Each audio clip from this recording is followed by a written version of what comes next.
Good evening, ladies and gentlemen. Welcome to the Turkish Airlines EuroLeague Watchalong, where you get to watch the EuroLeague Game of the Week with yours truly. I'm your host, Anthony Goods, representing Swish Cultures. And as always, we got a very special guest. We got a gentleman that's played all over the world. I've had the pleasure of sharing the court with him and, trying to contain the big guard, which isn't easy.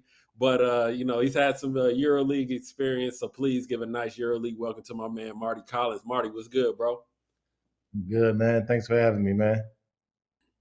Nah, of course, man. It's always a pleasure, man. I've been blessed, man, to have this whole season, man. I've had some killers on this show, man, and some guys I played against, some guys I haven't, man. But it's always a pleasure to just sit down, watch some hoops, and talk to an accomplished hooper, man. So I appreciate you making time. But we got a great game today, man. We got Bayern versus Barca. And this is game 4, man. So it's playoff time. You familiar with playoff time, so you already know it's gonna be a battle. Yeah, that's the best time of the year. It's the time of the year I love right here. Playoff Nah, time. for sure, man. So let me catch all the fans back home up on all the action real quick, and everybody back home, if you're watching and you guys want to watch this game, you can follow this game on EuroLeague TV. That's EuroLeague.tv. We got a promo code as always because we like to give discounted things. It's 10% off your first payment on a monthly or annual pass with promo code Watchalong10. That's Watchalong and the number 10, but that excludes those of you that live in Italy and Spain. But enough of that. Let's get you guys caught up. Last time these two teams met, Barcelona beat Bayern 66-75 in Game 3 of this series. Barcelona is now up 2-1 in the series. Nicola Miratich had a impressive game with 25.6 rebounds and a PIR of 31. It was kind of a revenge game for Barca as they had dropped Game 2 unexpectedly on their home court, but they retook advantage, taking the lead here. So hopefully they'll be able to close it out. And also other scores around the league. Efes defeated Milan to qualify for the Final Four. They won 75-70. It was a thriller all the way to the end. Tibor Pleiss had an impressive game with a 37 PIR, and it looks like the starting fives are in here. And as I said at the beginning of the series, and Marty, you can let me know your thoughts on this, but I think this series is a battle of the forwards. I think that controlling Miratich and then the forward production from Bayern's side. I mean, Deshaun Thomas had a big game in the game that they won. I think he had like 25 points, and they're gonna need that type of a performance either from him or Augustine Ruben tonight because you know Miratich, you know what Miratich gonna do. And silently as well. So I think the bigs are definitely going to have to play well for Bayern. Yeah, I think the wing playing is definitely going to be something. Like I said, the one game Bayern was able to win. He kind of took over the game, especially in that second quarter. Mm-hmm. Bayern's going to need another game from him like that. Yeah, nah, for sure, man. They're definitely gonna need another game, man. And Barcelona's just so deep, man. I mean, top to bottom, even the guys they bring off the bench, man. Like, when you're an underdog, everybody got to be on their game, man. It's not just the five, man. It's the second unit, man. So, but I gotta put you on the spot as I do everybody else, man. Like set in stone. Who you think winning this game today? We need predictions. It's prediction time. I think Barca. I just think, like you said, with their depth and their experience, especially with somebody like Coletas at the point guards. I think his experience alone, I think, gets it done tonight. I think them being so deep team. I think it'd be a close game, good game, but I think his experience and the depth of the team will get Barca over the hump. Yeah, nah, I agree. And like, what do you think? Like, I think them taking that loss kind of helped them. It's like a quick little wake up call. Like, all right, like you got us, and like, all right, like let's tighten up, let's focus on because now we know this team can beat us. And I think that's the wake up call that Barca needed, for this series, and then also, you know, to keep it in mind for the next series, because they've beaten Real Madrid every single time on any court, you know, this season. They've owned Real, and, you know, they need that wake-up call that, like, okay, even though you're better than the team, you know, we could still be beaten. And sometimes you need that as a team, as an athlete, because you get like human nature allows you to get a little comfortable sometimes. So you come out and take game one, even though game one was a close game. Barca had a lead. You know, Byron cut it, kind of made it competitive for so much, but Barca kind of controlled the game, entire game one. And I think, you know, like I said, they let their foot off the gas a little bit. Just human nature allows you to become comfortable, too comfortable. And like you said, you know, it's kind of a wake up. And I think they locked back in for game three, and was able to handle their business.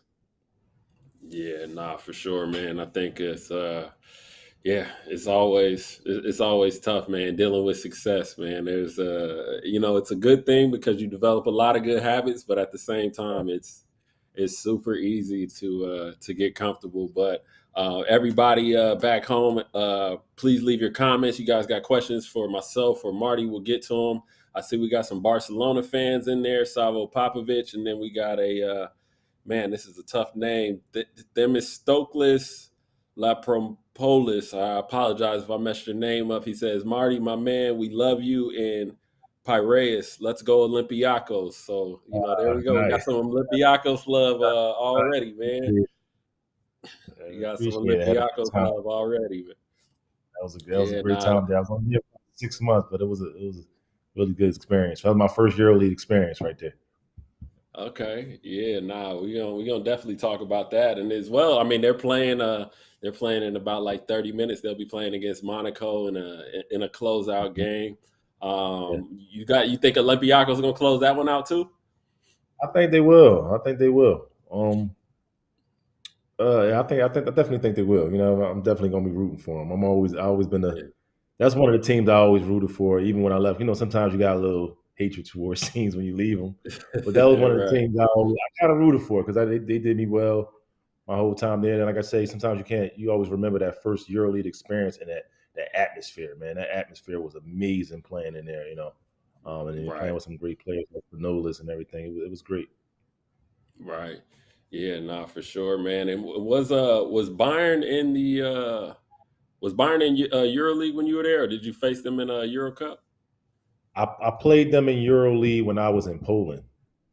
Okay. They was in our same our division, division when I was in Poland. So we played them. I think we beat them at our home, and then they beat us at their home.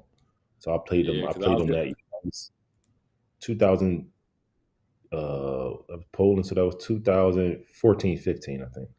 Okay, because I was about to ask, what's your first memory, man, seeing that arena there, man? What's your first memory that comes to mind?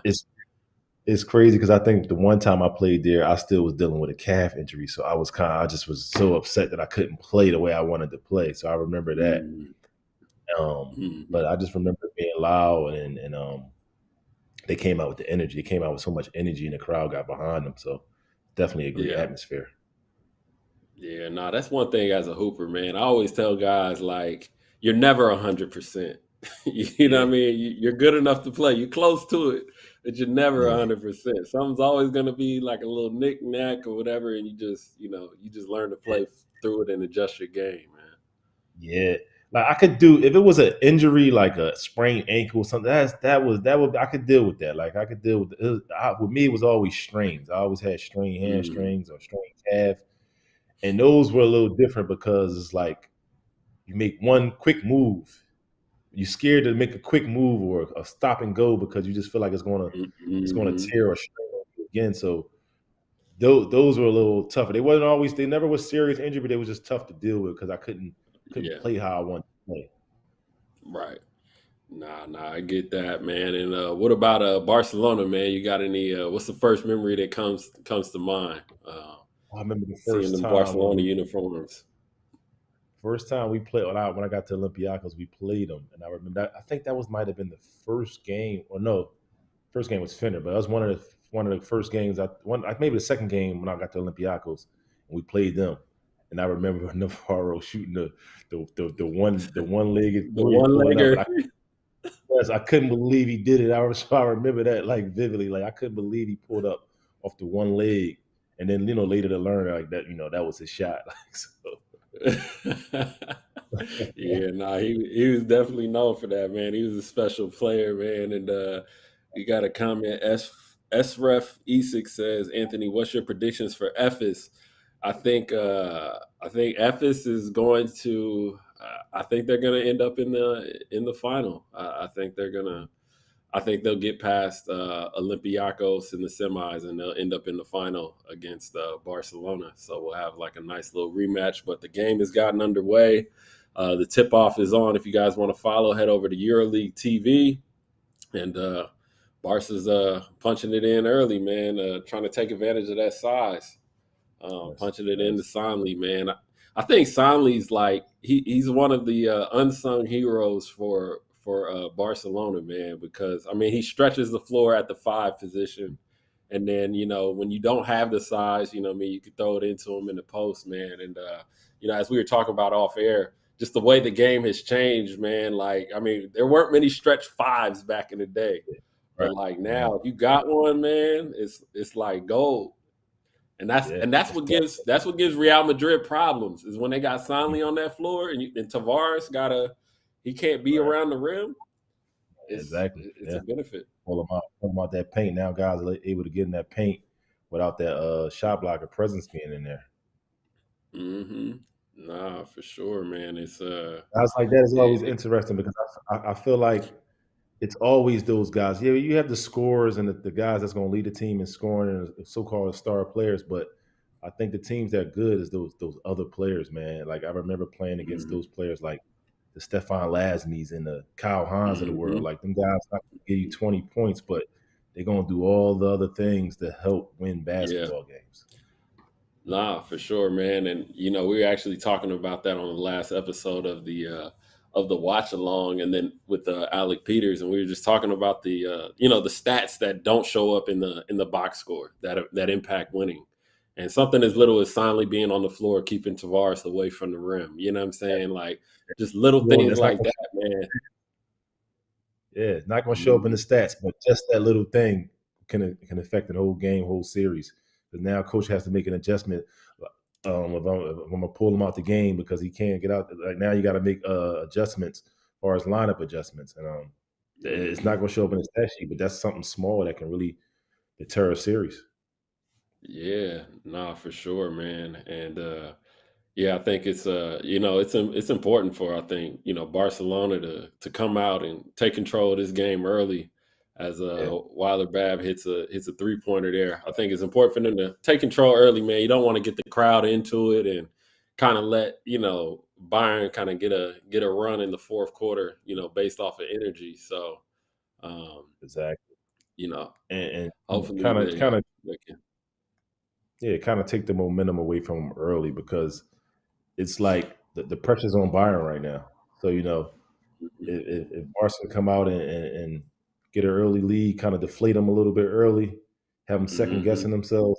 That's important because Bayern's going to come out with the energy, but with it being a do or die game for them, it's definitely a lot more pressure on them. That's a big time 3, right? It is, man. That was a big 3, man. They're gonna need all the help they can get, man. I think it's playoff time. Everybody has to play extremely well. And we saw that on the watch along in the game that it was the Olympiacos Monaco game, the second one that they ended up winning. That second unit of Monaco was the reason they won that game. They were down. Second unit came in, made it a game in the first half, man, and kind of paced them. And it's so important in playoffs for for that second unit to contribute. Even more so than the regular season.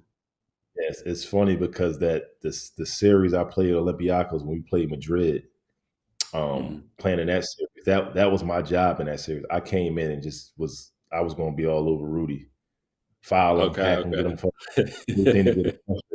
And when I started to play in that series and just getting under his skin and fouling him, doing whatever I needed, we got back in that series and ended up taking it to a game 5. I might have got hard fouls on it. Just trying to get in his head, get physical with him.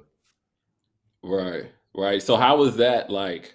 Okay, because normally that's not your job. You know what I'm saying? Normally a coach is not bringing you onto a team to do something like that. So like as a player, was that hard to okay, let me just focus on this, or you just like, you know what, whatever it takes to win, you know what I mean, I'll do this and I'll focus on this one particular job for the better the benefit of the team. Well, that was kind of our role for Olympiacos, though. Like Mm. that kind of felt like that was the first time being in Europe where I felt we were Americans were kind of the role players. You know, we were kind of the role Okay. players. Me, Cedric Simmons, Petway. We were all, Brian Hmm. Dunstan. Brian Dunstan was more of he was in the rotation and playing well because he had a good connection with Spinola as far as the pick and roll game. But rest of it were kind of that was the first time in Europe we were kind of role players. So just to get Hmm. minutes, I was just trying to come in and do anything to get those Right. minutes for Olympiacos. And me being able to switch all positions, switch 1 through 5 on Hmm. defense, create and get in the lane and help get Spinola some easy shots. That was how I was able to get on the floor. But Right. that was something I was just trying to do to win. I mean, get over there, man. You're trying to win, especially you get to that point, EuroLeague playoffs. I wanted to get to the Final Four championship. Yeah, yeah. Nah, for sure, man. And yeah, for everybody back home, the game is 5-2 right now. Both teams are playing with a ton of energy as Barca gets an easy layup there. With 6 minutes and 30 seconds left. We got a couple more comments. Themistocles says, guys never underestimate the heart of a three-time EuroLeague winner in case that Olympiacos reaches the Final Four. The hall in Belgrade will be full of red fans. I don't doubt that. Alexa Parrish says, greetings. Good to see you, Marty. I remember you playing in Locomotive. You were a force, man. Are you still playing ball? Nah, I've been done for about coming up on 3 years now. So I'm done now. I'm just a dad trying to help his sons get into the game now, and but I enjoyed my time at Loco, man. It was some good moments at Loco. That was probably my favorite. That was probably my favorite teams playing for Loco, especially my second year at Loco. I really had a good time playing there. We did really well both years. Yeah, nah, you guys definitely had some good teams there, man. And have you been able to see like, let's just say at any point in your career, like some of the young players that were like young boys at the time, and like now they're like, coming into their own and they're like really good, like in Europe. Um, I wouldn't say. I mean, I'm trying to think of young boys.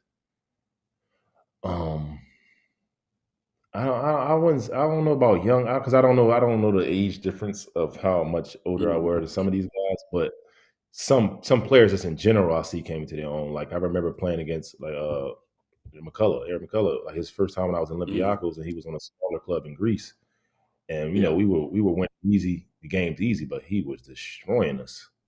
So to see him Mhm. and then later get on some of the bigger clubs, like we played them in the finals at Galatasaray, and they beat us in the finals when I was in Strasbourg, and to see him come in his own on some of the bigger clubs, getting the recognition and the pay and doing those things and winning basketball, that was good to see for him. But a lot of guys I like to see their games. I like Jamar Smith. He might have been a little younger than me, and Yeah. to see Yeah.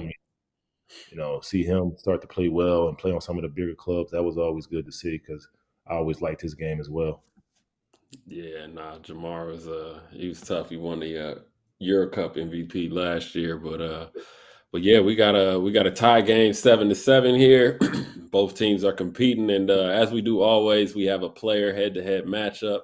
And today's player head-to-head matchup is Augustine Ruben versus Nicola Miratich. Ruben is averaging 10.7 points, 7.3 rebounds, and an 18.3 PR in the playoffs.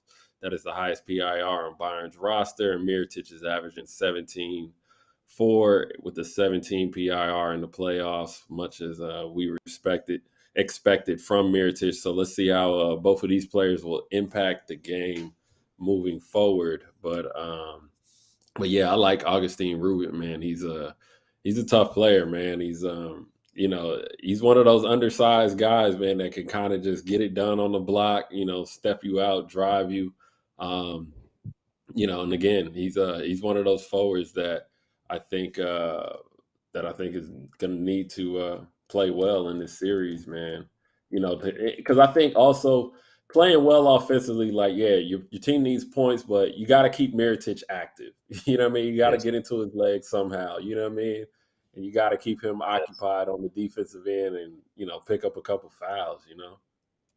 Yeah, gotta keep him working. Can't just make it easy for him. That he's attacking on one end of the floor without having to work on the other end of the floor. So keep him Yeah. working, keep him moving, put some pressure on him, get some, like you said, get some fouls on him, make him have to work. Hmm. So when he comes on the offensive end, he's not as fresh. Yeah. Nah, no, because I mean the thing is like they put Miritich in so many different actions as a forward. Like he'll be coming off a wide pin down, and then he's Yeah, setting the on ball, and it's just like man, like I mean he does so much. You got to get into his legs, man, because I mean he can just hurt you in so many different ways, man. And I'm really impressed with how SARS, like he runs those inverted actions, like, and I always talk about it every time I watch Barca play. But they have an action. They I don't know when they're going to run it. They're probably going to run it today. But they set a wide pin down for him, and then he comes off a dribble handoff. And it's like I remember as a guard, I used to hate guarding that action. I can only yeah, imagine for a forward or a big, like half a guard a wide pin down and then decide, am I getting over or under this handoff? yeah. Like it's tough. Yeah, it's tough for guards that have to be put in the positions that you're not really used to. Like I think Hmm. we used to run an action at Loco. I used to bring the ball up, and it was I played three, but I could play one, and we would run into Hmm. a screen roll with a one. So the one, Okay. one's he's not used to hedging or showing on the screen. Hmm. So Hmm. I'll be able to get downhill right from the beginning of the play because he's not used to showing or hedging on that screen. Right. Nah, that's a fact, man. I think we see that a lot more, all Yeah. over basketball. As basketball is becoming smaller, Mm. you're seeing that guards are having to guard screen and rolls now, and hedge or drop or learn those coverages, and then bigs are starting to have to guard wide pin downs and flare screens, stuff that they Right. never had to do back in the day. And Right. as Vladimir Lucic gets to the cup and keeps Bayern in the lead by 9-8 with a 4.5 left. But yeah, man, it's basketball has definitely changed, but I like it, man, because it forces everybody to be a basketball player. Like you can't just be Yes. one position and just do that. You Yes. got to be a player. You know what I mean, to be on the Yes. floor. Exactly. Exactly. You just can't be one dimensional. Gotta Hmm. be a well-rounded player, man. Look right now, he's pushing the ball up, pushing the ball up, and Right, doing a triple handle. Like that's starting to for your, break. your big man to start to break like that. That's just amazing. Yeah, no, for sure. It looks like Calathes just picked up a foul there, offensive foul. Let's see what happened I here. love Okay. Oh, love he looked like Calathes he's game. in the circle. Definitely, Calathes is definitely in tough. the. I love his game, man. Yeah. Just like gets it done. Like he's one of them players you can't put your finger on it, but he's just like he gets it done. Yeah. Nah, he's big. You know what I mean? He's got size. He's not That's gonna what it beat is, you with big. quicks. He's not gonna beat That's you with probably quicks. He's just gonna outsmart you. that's probably why I like him so much. Big guard to do a little bit of Big. everything. The Yeah, best man. shooter, not the best, but he's gonna get it done. Yeah, nah, Uh, for a fact, man. And I remember playing against you. That was one of the issues. Like, you presented was like, okay, if you're tall enough, like, are you savvy and agile enough to guard you? And then it's just like, and I remember one time, like, I remember I had switched on you and you went straight to the block. And yeah, I remember because I used to pride myself on like my post defense. I used to think my forearm was a parking brake.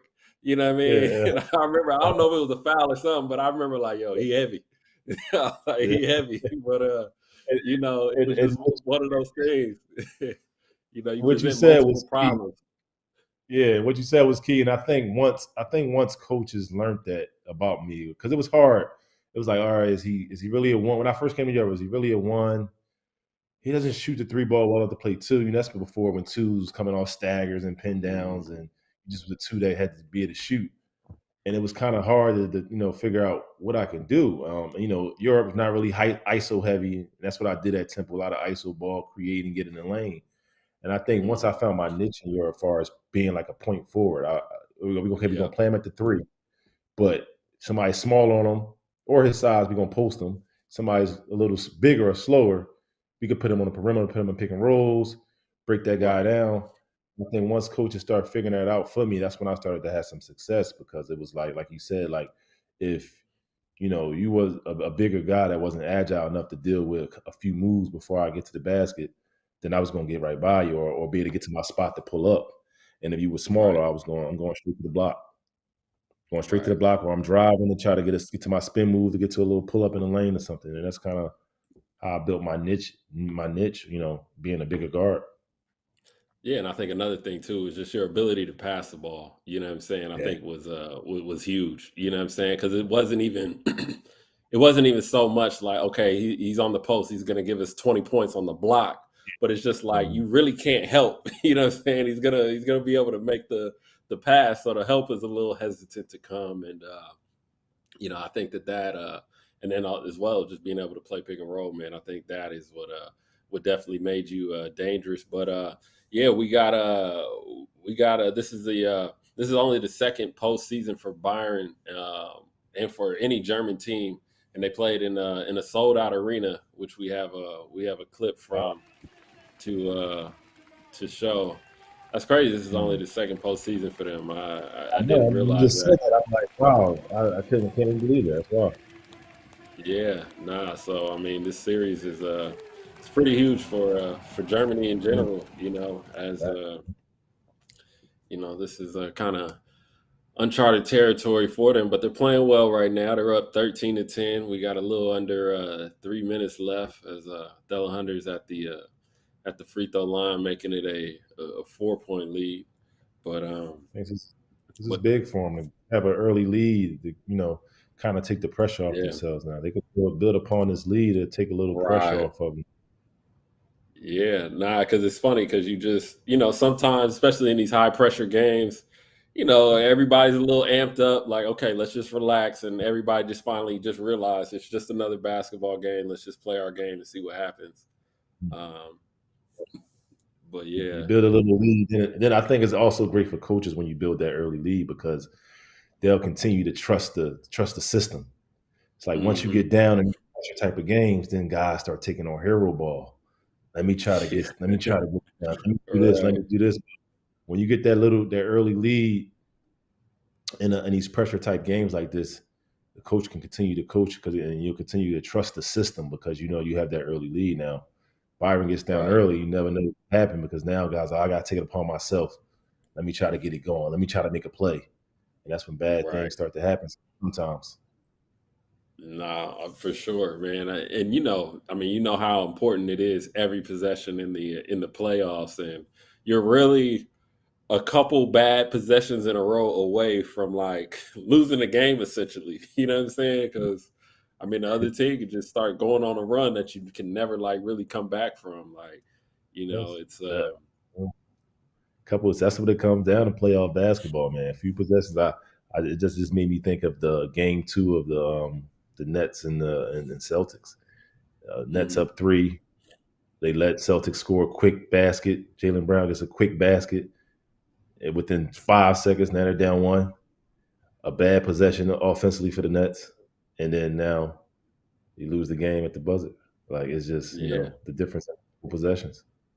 Yeah, nah, it's huge. And even in the last Olympiacos game that we covered here, we were talking about it early in the third quarter, just all the missed free throws that they had. Mustafa Fall missed a bunch of free throws. Tyler Dorsey missed some free throws. And it's like, man, those free are going to come back in the fourth quarter. They're going to wish they had those. And they were able to come out with the win, but it's just like every little possession, man, free throws, little things like that, man, are just so important. Yes. Free throws, turnovers. Always. Yeah. Turnovers for sure, man. And Barca's down 16-10. Barca's a veteran squad. I don't imagine that they'll they'll be buying too much into or hit the panic button at least, too early. I mean, they just probably getting the nerves out, but yeah, I imagine this is gonna be a close game, man. And I think you know Bayern is off to a good start. Augustine Ruben has 4 points early. He's been impressive, and like we said at the top of the show, man, the forwards are gonna have to play well for them. But yeah, they're looking in good shape at the moment. Um, And it's good key for Barca just to try to keep it close. Withstand this first run, this first burst. Withstand this first burst, not let the league get too big, and be able to try to walk them mhm. down. So veterans trying to walk you down. Yeah, Don't let the league get too big. no, for sure. And while we got a moment, there was also some famous faces in the crowd from the Bayern football team there, as we Nice. see as we seen in the crowd there. Do you remember in any of your EuroLeague games or anything like that, any famous faces that came to any of your games? I wouldn't know at all. I wouldn't know at all. I think later on in my career, because I think early in my career, I did nothing. I mean, I was in the house practice, home practice. Right, right, You get right. older, I started to go out and started to notice, start to get in touch with what was going on in the actual cities I was playing in, and Hmm. got a little older, I started to learn about who was who and who plays where and things like that. But early on, I didn't know anything. Early on, I was still staying on U.S. time. I was, Oh, I you were one of was- those, huh? yeah, Be up early all on. night. I remember being Olympiacos, and we used to practice what 3 in the afternoon. So Oh wow! I'm staying up till 5 in the morning until it was Right, time right. Waking up my before son's practice. in bed, and I'm waking up. I go eat and go to practice. Come back, I'm up Yeah. all night again. So I started to change that towards the end of my career because I wanted to be on that time. Get my Mm. proper sleep. That's hilarious, man. That's too funny, man. Because it was as Deshaun Thomas gets a bucket there, man. 18-10. Oh, we almost at the end of this first quarter. Let's see what Barca does here on this last possession. Down 18-10, man. A 10-point quarter is a good sign for Bayern, man. Playing some good defense. Anytime you hold Hmm. a team to 10 points, you know what I mean, Yes, especially on your home floor. Um, definitely. that's a good defensive quarter, but it looks like we got was it a moving screen? So it's 4.1 Screen action. seconds left. It's funny because I didn't see that 4.1. play. I Mhm. never seen that play in America until I came to Europe and I started to see that play. Now I see the Suns running a lot. I see a lot of Oh, NBA teams playing that play, and I didn't see that play until I came to Europe and I started to see that play. you talking Pick about the and Spanish roll. pick and roll? Yeah, yeah. Yeah, yeah. Mhm. Yeah, nah, That it's play. that Spanish pick and roll is everywhere. It's like you remember back in the day, flex was like the Yeah, offense that everybody knew. You knew it since middle school. yeah, It's like that's yeah. the new Definitely. flex now. Like everybody I runs see so many it. different variations of it now too. Because I remember we ran it in Strasbourg, and we had a Mhm. certain way we ran it to get into it. And I see everybody had a different way of getting into it. And Right. I didn't. This was the first, like, until I came to Europe, it was the first time even seeing that play. And you got to, and that's a good play because you got to communicate as a defense. Oh yeah, for Communicating was sure. You can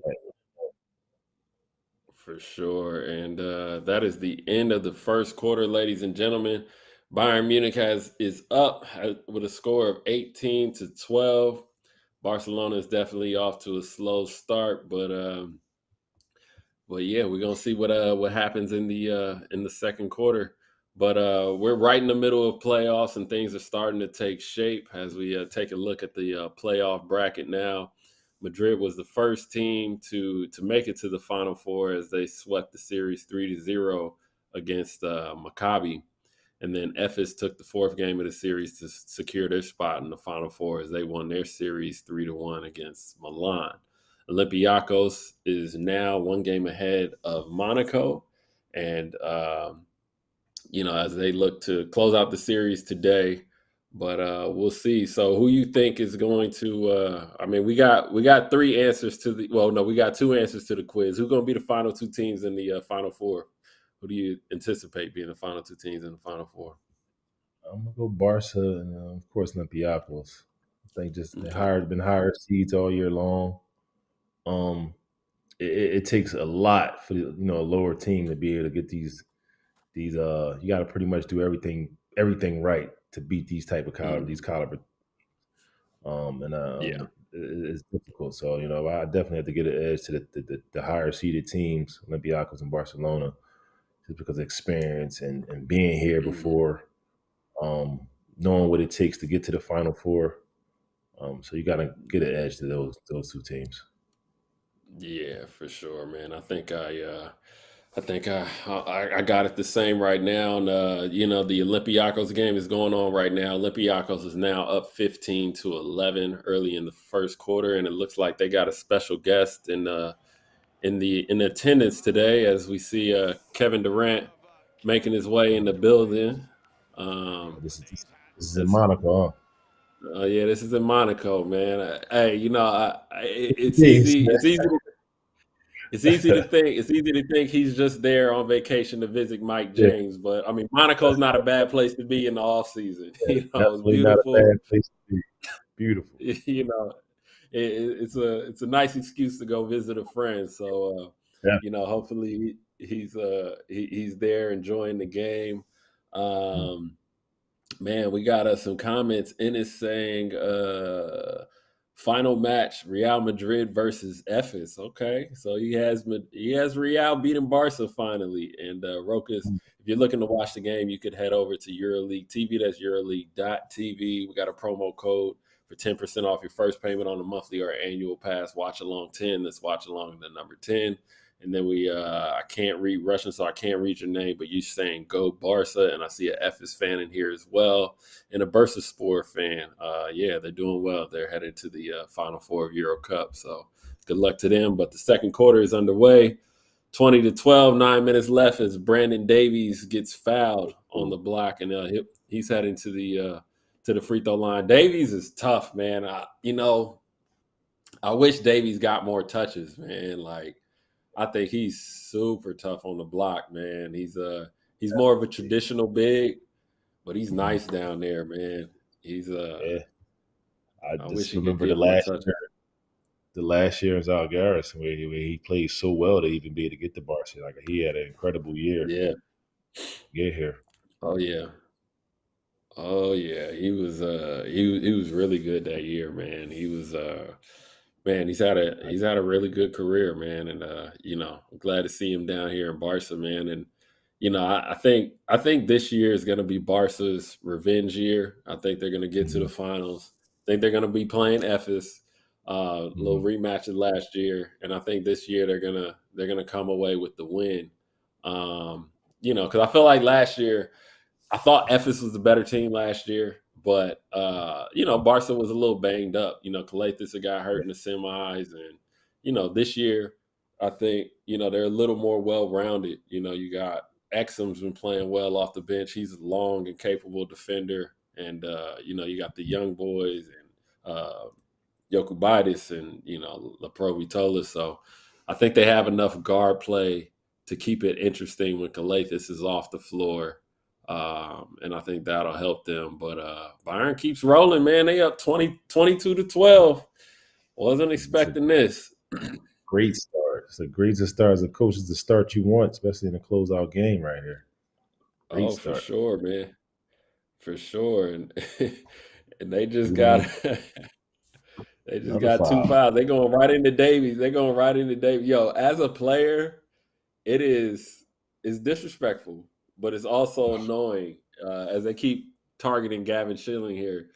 It's also annoying to have like to the coach is picking on you and just keeps Yeah, calling your number. Like it's it's a shot at your manhood. Like yeah. back to Definitely. back possessions, and then you get Yeah. two fouls.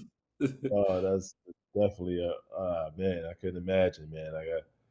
That's why you gotta take pride in defense, man. So people won't pick on you like That's that. That's a fact, man. Wow, I can imagine And being it looks picked up like he like just that. picked up his third foul. He just picked up his third foul in like a minute. Wow, He just picked up his third foul in a minute on that offensive rebound, and he that fouled is the worst. Miratich. Like, he That might is the not get worst. back in the game, because now, I mean, the coach is gonna be thinking, okay, you're just not ready to play, and all that other Yes, stuff. exactly. I go, You you get know, a couple fouls, you're not ready to play. Get a couple of yeah, fouls and man. a couple of turnover or something, you're just not ready to play. Nah, and I would not be surprised if Cyrus, goes right back at him because he's got three fouls. He's not trying to get Uh-huh. that fourth. You know, he might be playing that Olay defense from now on, but All God, that right. that sucks. That sucks. Okay, you got him a bucket. You got him a Well, bucket there you down go. low. There you go. There you go. Got a nice That'll, little that'll keep lefty somebody hook. from, that'll keep somebody from walking to the scores table.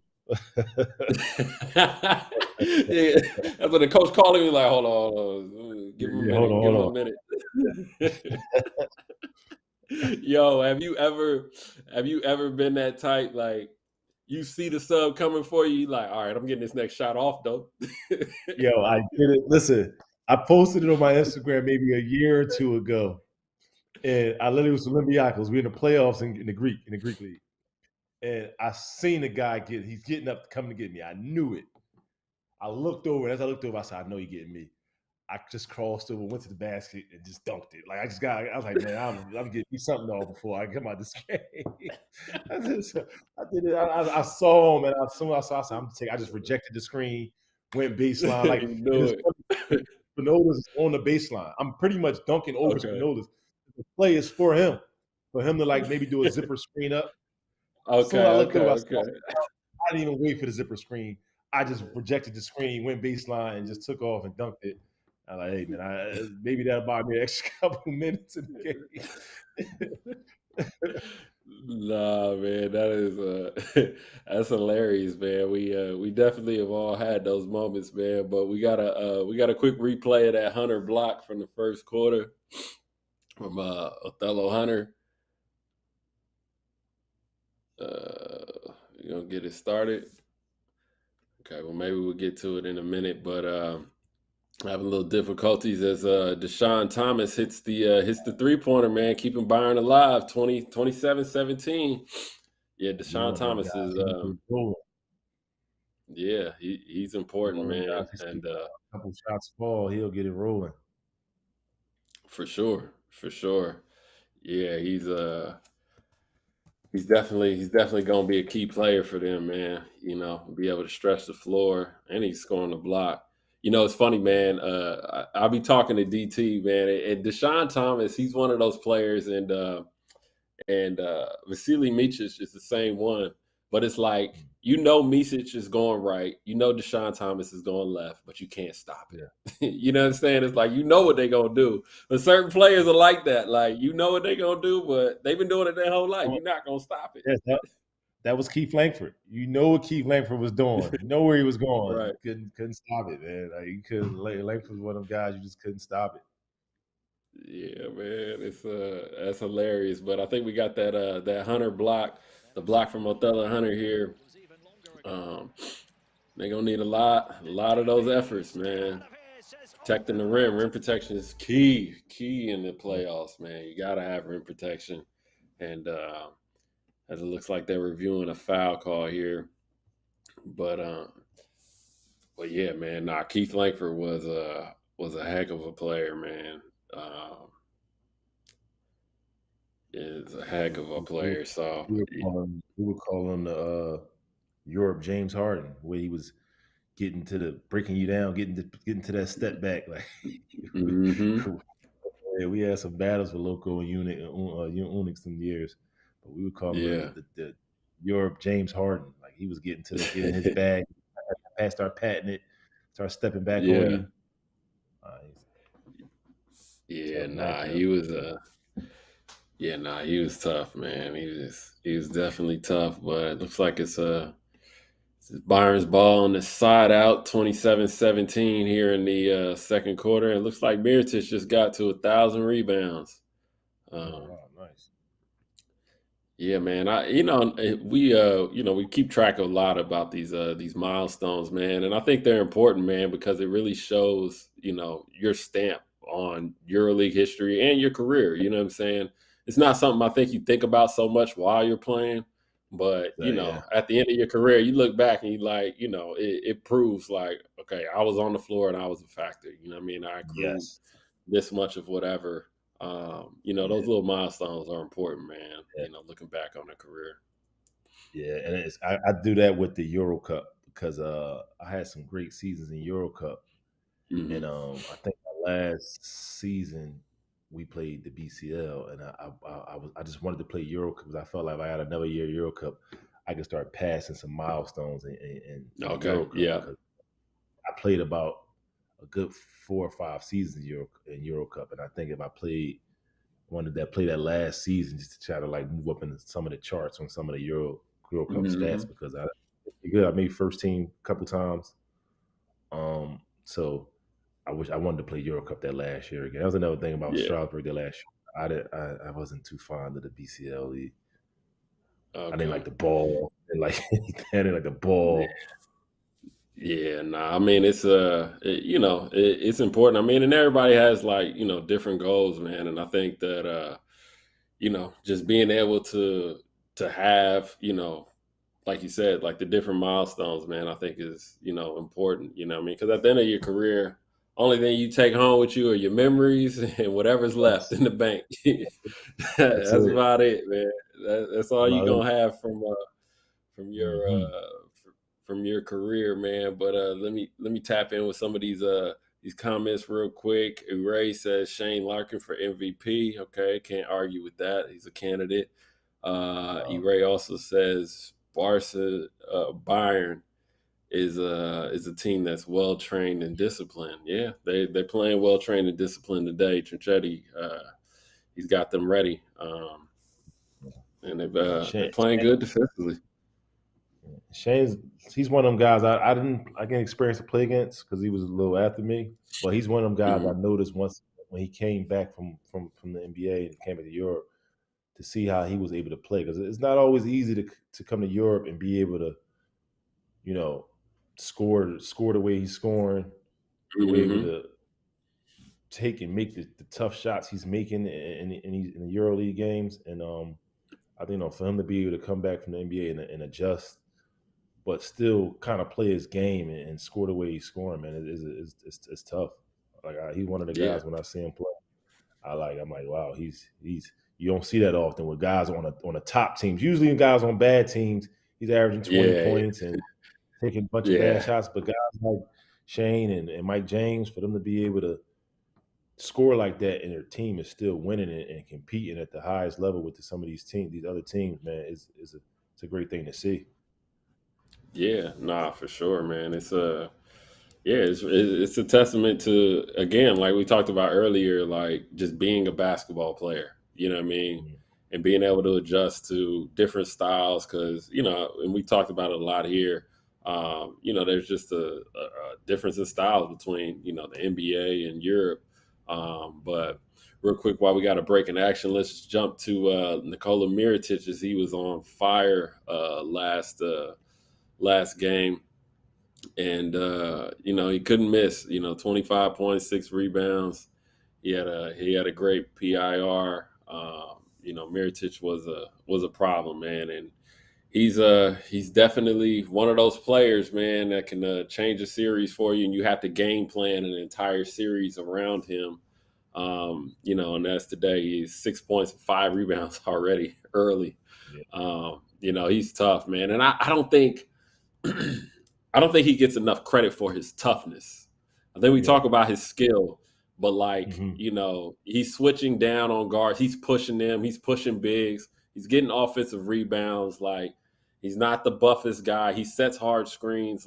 Like, I'm talking about just his overall toughness, man. Like, that's what I've been impressed with I him.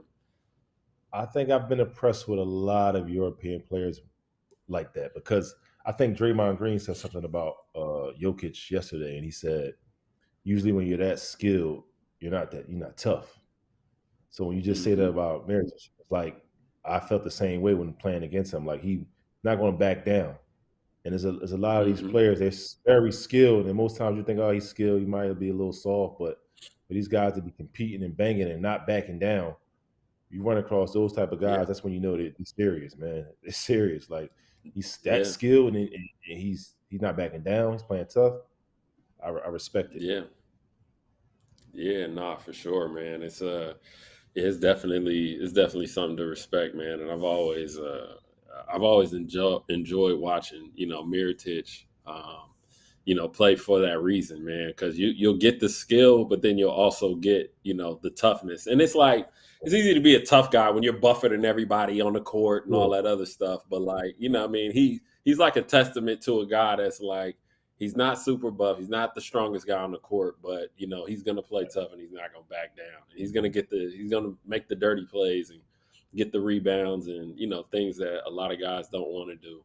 But I really respect it. Guys like that, I really respect that because you don't think it. It's the stereotypes and things. You think guys are they soft. Come over Europe, man. You're gonna run across some guys, man. They're tough. They're not going back down. They're not going back down. Nah, not at all, man. And for everybody back home, we got a score of 29-17. Bayern is up with 4 minutes left here in this 4 minutes left here in the second quarter. As we get a layup. We get was that Alex Brines? Yeah, Alex Brines gets a left hand layup to bring it back down to 10. He's another player. Like, so as somebody that came from, the NBA to Europe, what were some of the biggest adjustments you had to make, to your game to be able to, build a career over here? I think learning. It was a few things. I think one was just finding the niche of how to play. Like it was, like I said, me learning. Okay, I'm not gonna play point guard full time. I'm not gonna play the two. But once I learned to play kind of that point forward role, that kind of helped me out a lot. It kind of helped me out. So I think it was kind of a combination of me figuring the game out and the coaches figuring out my style of play. So it was a little combination of both. I kind of didn't change much, but my games wasn't really accepted. It wasn't, I was a lot of ISO ball and creating off the dribble where, like European, we're going to move the ball. We're going to cut without the ball. Team play, not individual play. Like, we accustomed to playing growing up here in America. So it was more so a combination of having to adjust to the game. Like, okay, I'm not going to get a lot of isolations. I'm going to get some, but it's also, all right, I learn how to play the pick and roll. Learn how to, move the ball. When I come out the pick and roll, when I get trapped, let me advance it. Let somebody else make a play. Just learning how to deal with that. But I think once coaches learn how they can use me, I think that's when I became being at success, because they were like, okay, we'll give him an ISO or two. If they're going to switch a big four on him, we're going to give him a couple ISOs. We're going to let him play a little pick and roll. With a smaller guy on him, we're going to give him some post ups. And I think once coaches learned that how they can use me, I think more so than me adjusting, that's when I started to have that success. Yeah. Nah, I think I think one thing about the game, especially at the EuroLeague level, you really have to learn to think the game over here. You know what I mean? It's a possession by possession. You can't just rely on your athleticism. You can't just rely on your individual skill. You really have to think the game through, and And that's why I say it really wasn't a tough. That's why I say it really wasn't a tough adjustment, because that's always was me. I always thought the game. I never was that athletic, that fast, that quick. So I always had to play with a pace and use my brain. So that part of the game wasn't a difficult adjustment. It was just learning, for coaches to learn how could they use me. Right. And it's like, your first season in EuroLeague, you mentioned you guys, went to the playoffs and, won 5 games with Real Madrid. What was that atmosphere like, having been your first EuroLeague playoffs and playing against a powerhouse? Like, you know what I'm saying? Like, how was that experience? It was amazing, man. Like, that's one thing about Europe too. The atmospheres, man, like it's amazing in them atmospheres how loud to give. You want them type of player that you don't like the noise, you don't like the crowd, then you're not built. You need to stay away from this thing because some of these gyms, arenas, they're loud. So getting there and going to Madrid first, they had the first two games, and they whistle. Like what is Mm-hmm. all this whistling? Like they whistle every time the bad call, they whistle but it was so loud, but it was amazing. And then when we get back to our home in Greece and Athens, I mean our crowd was just, it was ridiculous. They setting Yeah. off fireworks, all types of the energy just was amazing. And so it was a great first Right. experience for me. And that experience, I just like I need this again. So the Mm-hmm. next year I ended up going to Poland, which wasn't a hiring team, but it was me and my agent playing kind of like, oh, we got to come up with a strategy. I Mm-hmm. didn't play as much as I wanted to with Olympiacos, but I want to play EuroLeague. So okay, I went to Right. Poland and wanted to feel that atmosphere again. And I played well, played really well. I ended up straining my calf and missed some time in the EuroLeague, but I started out the first 3 weeks like leading the EuroLeague in scoring. Then I ended up Okay. hurting my calf. But I just wanted to get back to that atmosphere. That atmosphere was amazing, and I was able to do that. And even also in the EuroCup teams, the atmosphere was Yeah. amazing. Like Galatasaray playing in the finals there, that's probably the loudest place I ever heard in my life, man. Like Right. the Nah. bus is pulling up, you can hear the noise. Like, and so that's the part I love about these experiences, man. Yeah, nah, I can imagine it. And Barzokas, how was he to play for? What was it like playing for him at It, Olympiacos? um, it was. I think when I initially, like I said, I think that a lot of times coaches really trying to figure out how can we play him because I'm just not the okay. I'm not the best 3-point shooter. A lot of it's about a lot about shooting in Europe. So, but Mm-hmm. he's not. He's all to play point. But I think what he did once he realized I can switch and guard every position from one to Yeah. pretty much five. Like I said, there's not a lot of bruisers that's going to really post you in Europe.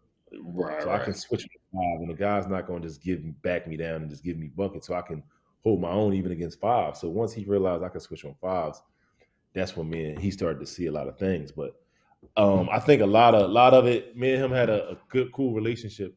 And he wanted to play me more, but I think it was a lot of other things going on. Um, Mm-hmm. and that's how I end up going to Loco because he was supposed to still be there before he took the Barca job. Okay. So he must have really, like how I played the fact that he wanted to bring me to Loco with him. But he Mm-hmm. was pretty cool, pretty cool. And he loved my toughness. I think that's one thing he loved the most, my toughness. Yeah, you definitely you definitely got to be tough to play for him, man. He everybody plays hard under him. And just a quick Oh, check in over there. It's 32-39. Olympiacos is up at the moment. Monaco, Mike James is leading the way for Monaco, and Papa Nicola has 8 points for Olympiacos. But back to our current game, Bayern Munich has an 8-point lead, 33-25. We're under a minute here. We're gonna see if Bayern's going to go into the halftime with a double-digit lead, or if big time three-pointer, looks like it.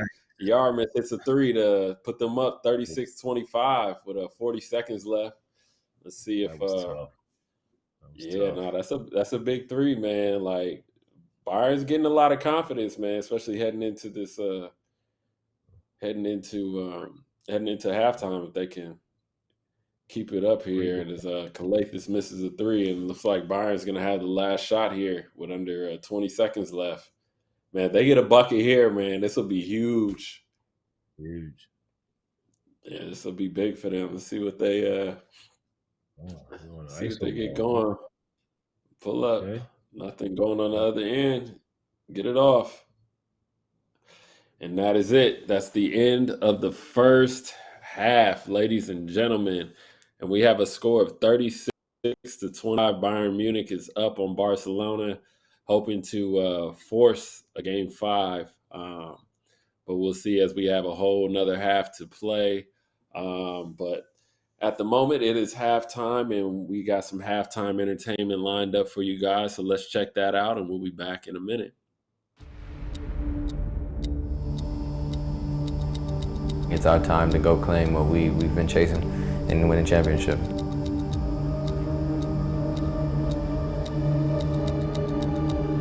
You're working for times like this. This really is fairy tale stuff. Anadolu Efes Istanbul fulfilled their championship destiny.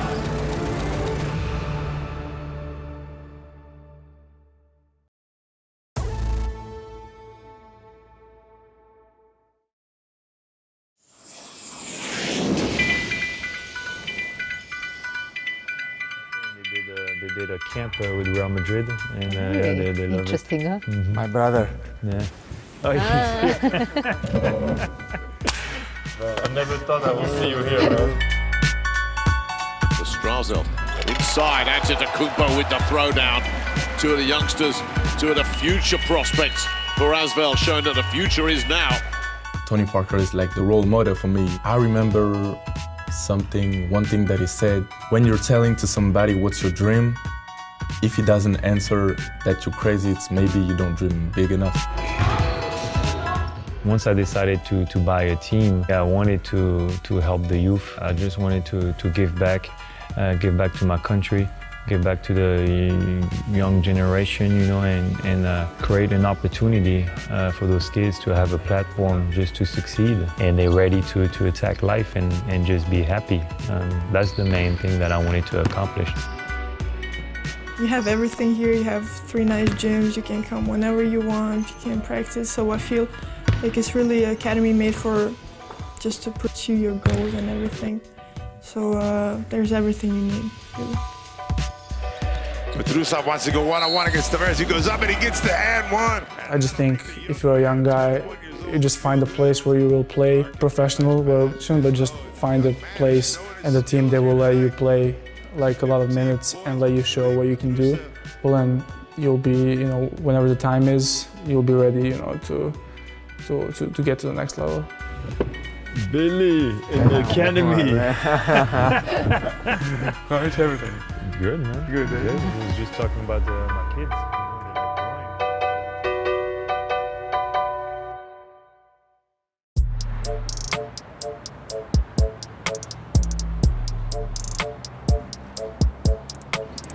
Now Miratich for the 3.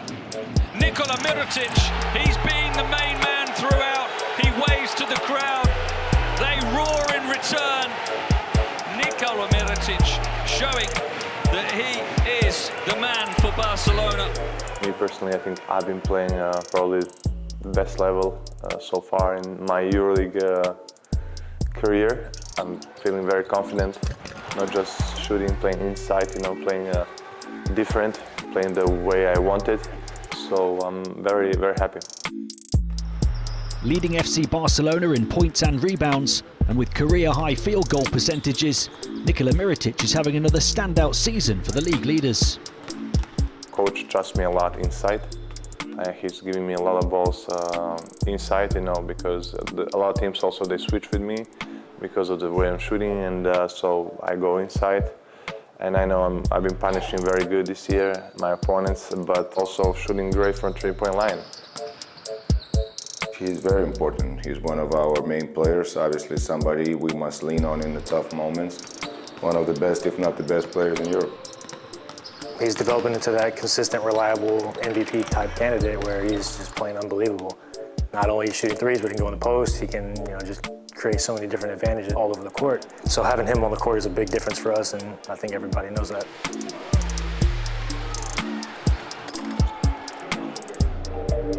Voted favourite to win this season's MVP award by EuroLeague general managers in the mid-season survey, Miratich is central to Barca's dreams of ending a 12-year wait for their 3rd EuroLeague crown. I'm very grateful for this, you know, it's always means a lot. It also has to do a lot with the team, about your team performance. So right now we are also first, you know, and I think it's part of that. I'm really feeling confident about myself. Nick's understanding of the game is amazing. You know, he's played NBA, he's played EuroLeague for a couple of years, and just his understanding of where to be on the floor, what to do. You know, he's obviously a scorer, an amazing shooter, and It's easy to play around him, but then also on the bench, he's talking to guys and, you know, helping them get in the right spot. So, you know, I think that's the winning culture that, you know, he's trying to build here in Barcelona, and that's what I felt when I come here. For me, it's always about the team. It's about team titles. It's about team performance, and try to be the best player I can. Try to help the team to win. But this is how I'm managing the season so far.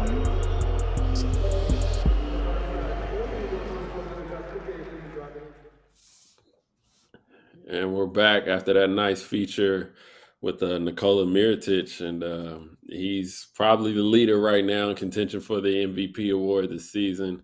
As we spoke about earlier, he also led the team to their Game 3 win, and he's been MVP of the month twice this year. He was a EuroLeague first team last season. I think he's probably the MVP this year. You know, Barcelona was first. I can't see him not getting it. I mean, there's obviously other players that are worthy of contention, but I think, man, I don't see how you don't give it to Miratich. I mean, he was shooting like 48% from three, you know, in the regular season. Like, you know, he's efficient. He gets everything done, man. He rebounds. Like, I don't know, man. He's a heck of a player, man. Complete player for sure. And just stamps it with doing all that and then finishing with the number 1 seed. Like, that just puts the stamp on it. I guess one thing to do that, and you know, but to still finish the top seed and be winning while doing it, it's great. It kind of stamps it. Yeah, for sure, man. And I was just thinking about it, like during halftime, like you have Miratich and then you got Nicola, man, two very, very smart basketball players, you know, in the front court and in the back court. And they just have such a great chemistry with each other. I mean, Kaleithis always finding Miratich over the top, you know, and in times they just have a great chemistry. And it's really important, man, to just have, you know, just two of your best players be two of your smartest players on the team, you know, as well. Like, that's huge, man. Definitely. That sound like a coach right there, but that's something you get. One of your best players is your smartest players. You got something to work with right there. Something to work with. Yeah, nah, for sure, man. And we have the head-to-head matchup of you know, Miratich and Ruben, as we see Miratich with his 7 points and 5 rebounds, and Ruben has his 4 points and 2 rebounds. We'll see how this plays out in the second half. But yeah, man, just tapping in around the league. Olympiacos is up 40-36, coming down to the last 2 minutes of the first half of that game. Mike James getting it done from the free throw line again. He shot, I don't know how many free throws. He shot like 10 free throws in the first half last game. He's at 6 free throws right now. He's shooting 2 for 4 from the field, but he has 11 points for Monaco. Dwayne Bacon has 6. Dwayne Bacon's a mid-range killer, man. He don't miss from that mid-range. And Papa Nicolaus 8. Kostas Sloukas is he's got 9 points in 11 minutes, 12 minutes right now. 9 points, 2 rebounds, 2 assists. Sloukas is nice, man. And Vezenkov has 8. Yeah, man. Olympiacos so well balanced, man. They're tough. Like they get it done by committee, man. It's not like, okay, we just got one player that's gonna go out here and just create stuff. Like, they bring Sloukas off the bench, you know what I mean? He'll score, he'll run the show. And you know, Vezenkov is just that, you know, he can hurt you by scoring the ball, and he can just hurt you by rebounding and just finding guys from that 4 position, man. Like, he's super nice to me, man. I really like him. But you know, I think Olympiacos, I mean, as well as they're doing, like Tyler Dorsey hasn't even really woke up yet. Like, you know, he's played solid, but he hasn't had that game where he's like kind of like feeling it, you know what I mean? Right. And I still think they have some untapped potential, you know, over in Olympiacos right now. Mm-hmm. That's always been the key for them, a balanced team.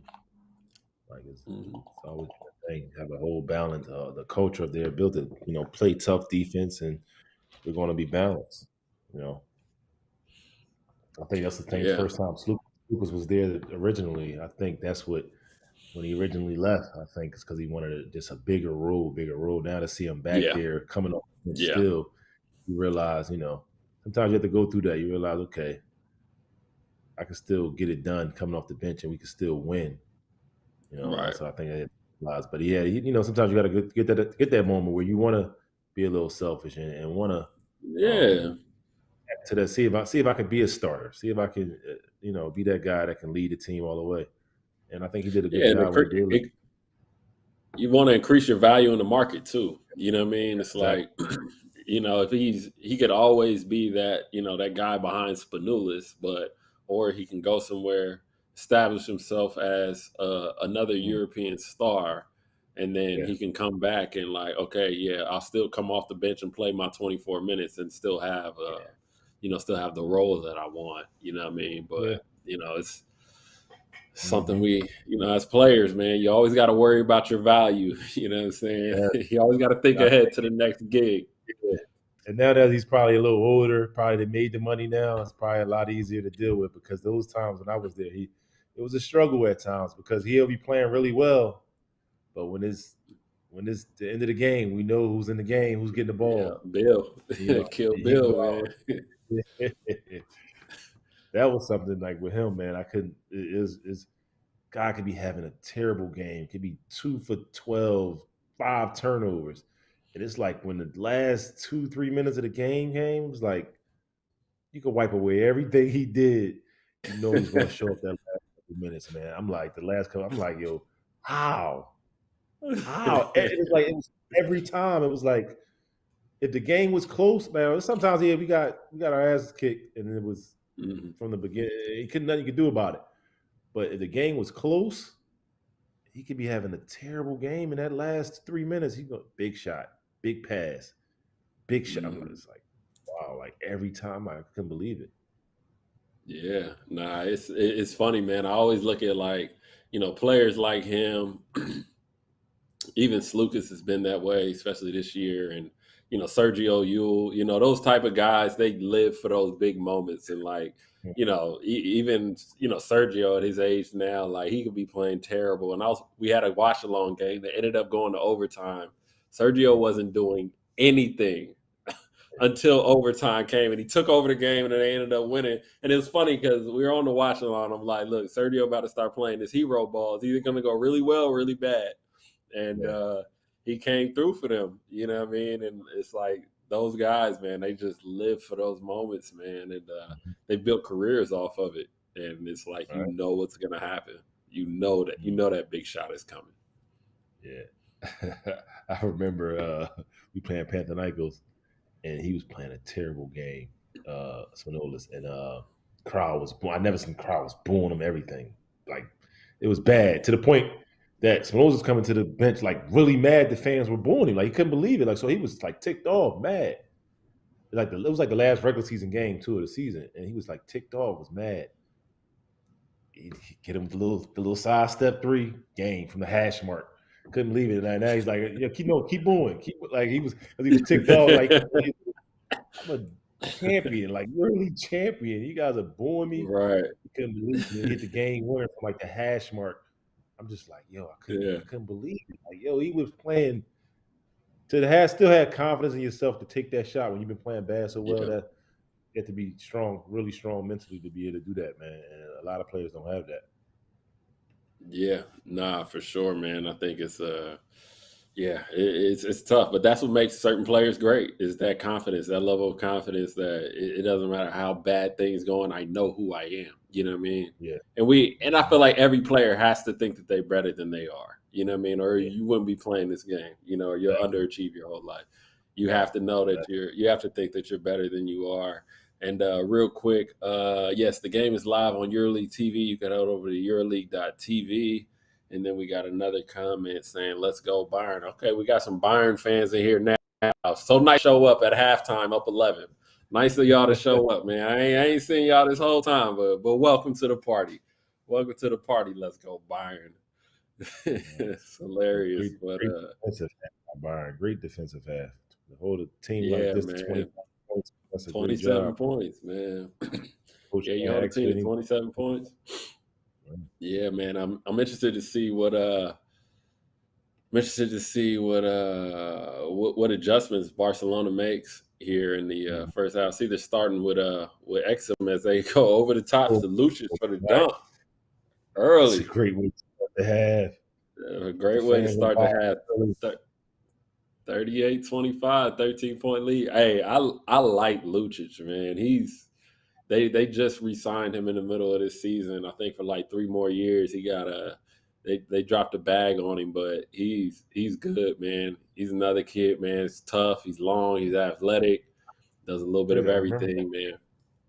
What did he play before? Vladimir Lucic. Let me see.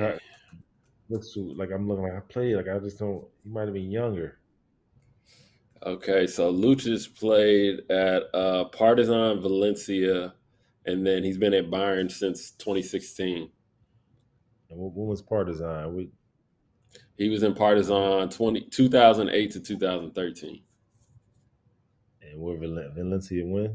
Valencia 2013 to 2016. Probably had to be Valencia then. Yeah. I remember. Yeah.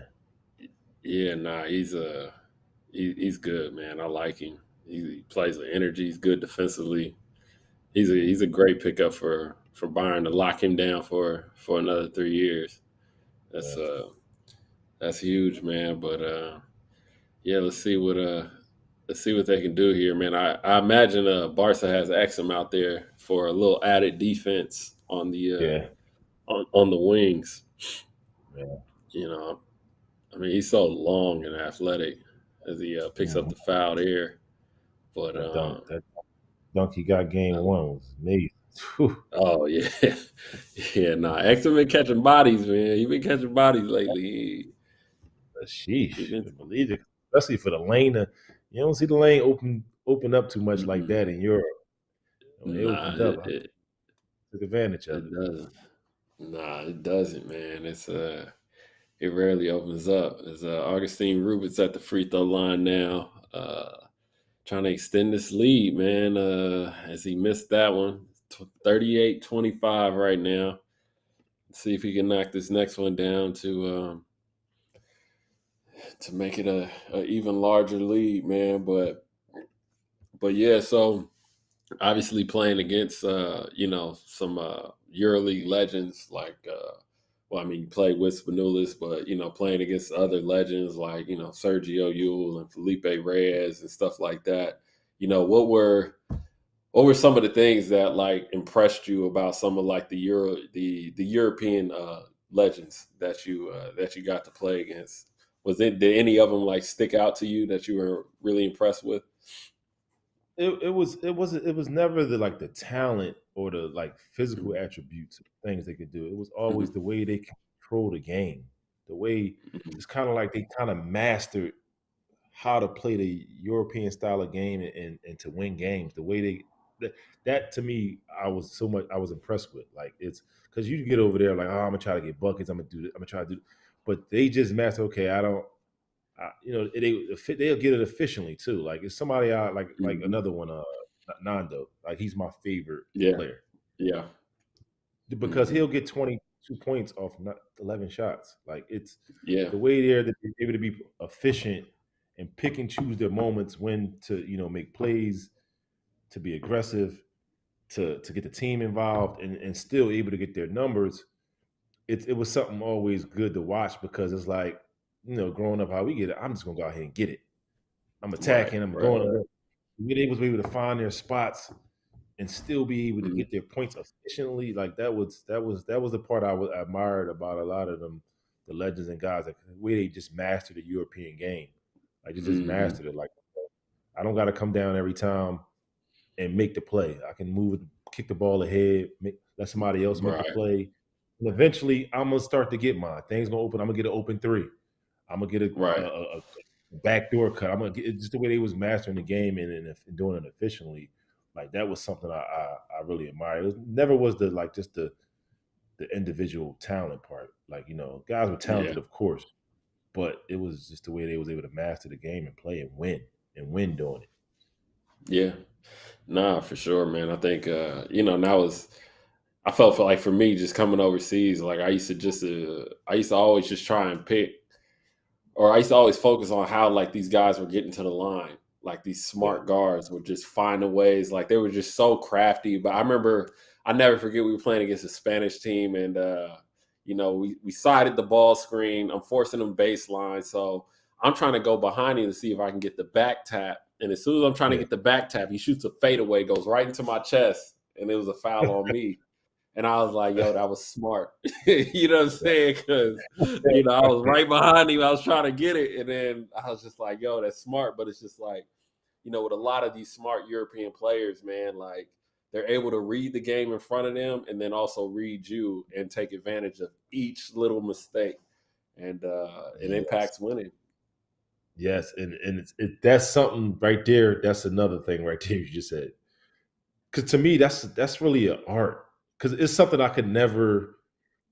I know I was a big guard, so it was I can't fly. I couldn't flop.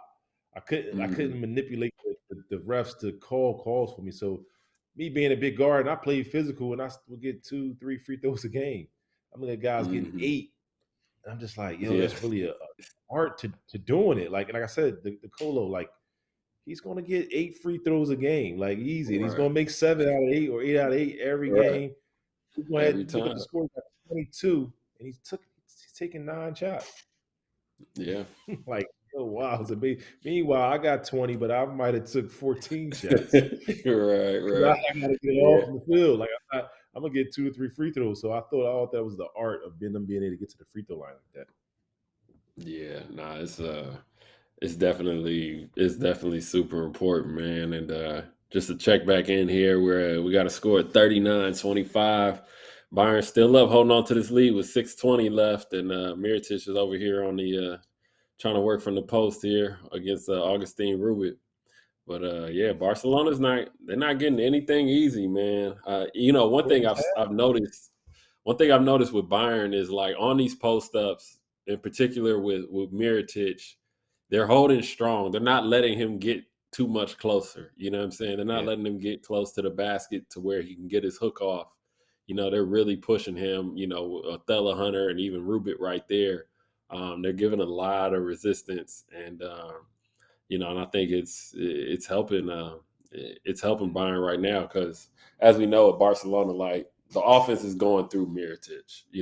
He's going to get his touches, and being able to guard him one-on-one is key. If you're able to do that.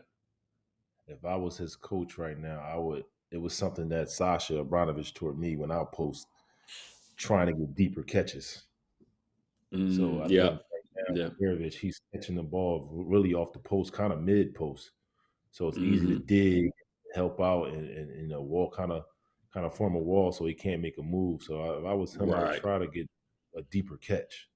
That was something that Sasha Abramovich teach me a lot, to try to get a deep catch, because if I get a deep catch, now I can make a quick move, and it's kind of too late for anyone to help. So if I was him, I would try to get a deeper catch right now. Yeah, that definitely makes sense, man. And Barcelona's just getting sloppy with this ball, man.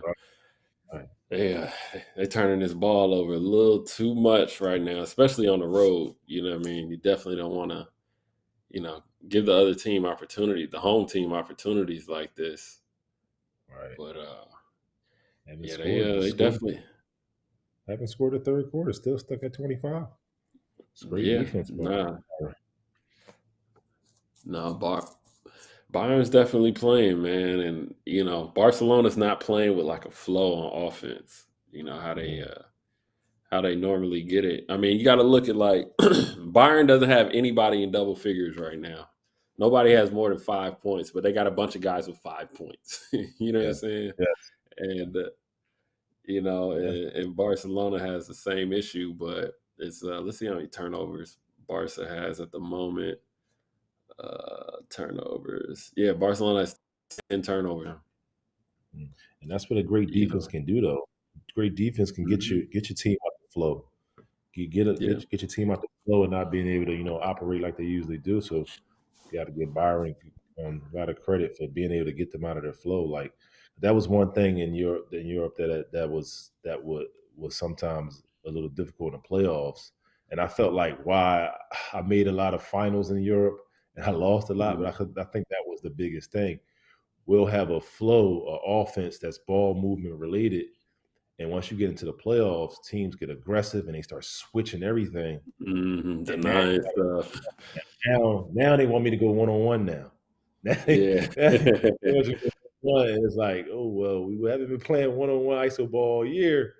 But when these teams are jumping out, being aggressive, and like we had a thing with Sasha Ivanovic and with Loco, we call no red zone touches. So he didn't want guys to just be able to pop to the 3-point line and catch the ball. He wanted you to have to catch it a little further out. So he called it no red zone. And you're able to be aggressive and physical like that and then start switching everything, that you can easily take a team that likes to move the ball and ball movement teams out of their rhythm. And I think that's what Bayern is kind of doing, like really being aggressive. Nah, for sure. They definitely being aggressive, man. And, and as we were talking about before, I mean, just giving a team like this confidence, especially heading into the fourth quarter, it's going to make it harder to make that much of a run because, the fans are there, sold out arena. You know what I mean? They want to see a game 5, like they're going to be playing with a whole nother energy. That's going to make it it's going to make it difficult for them. So he's been a Bayern forever. He's there when I was there playing against him. Yeah, I'm telling you, man. You know how it is. Keeping a core is key to a team's success. If you're able to do that. That's the one thing I notice about the good teams in Europe.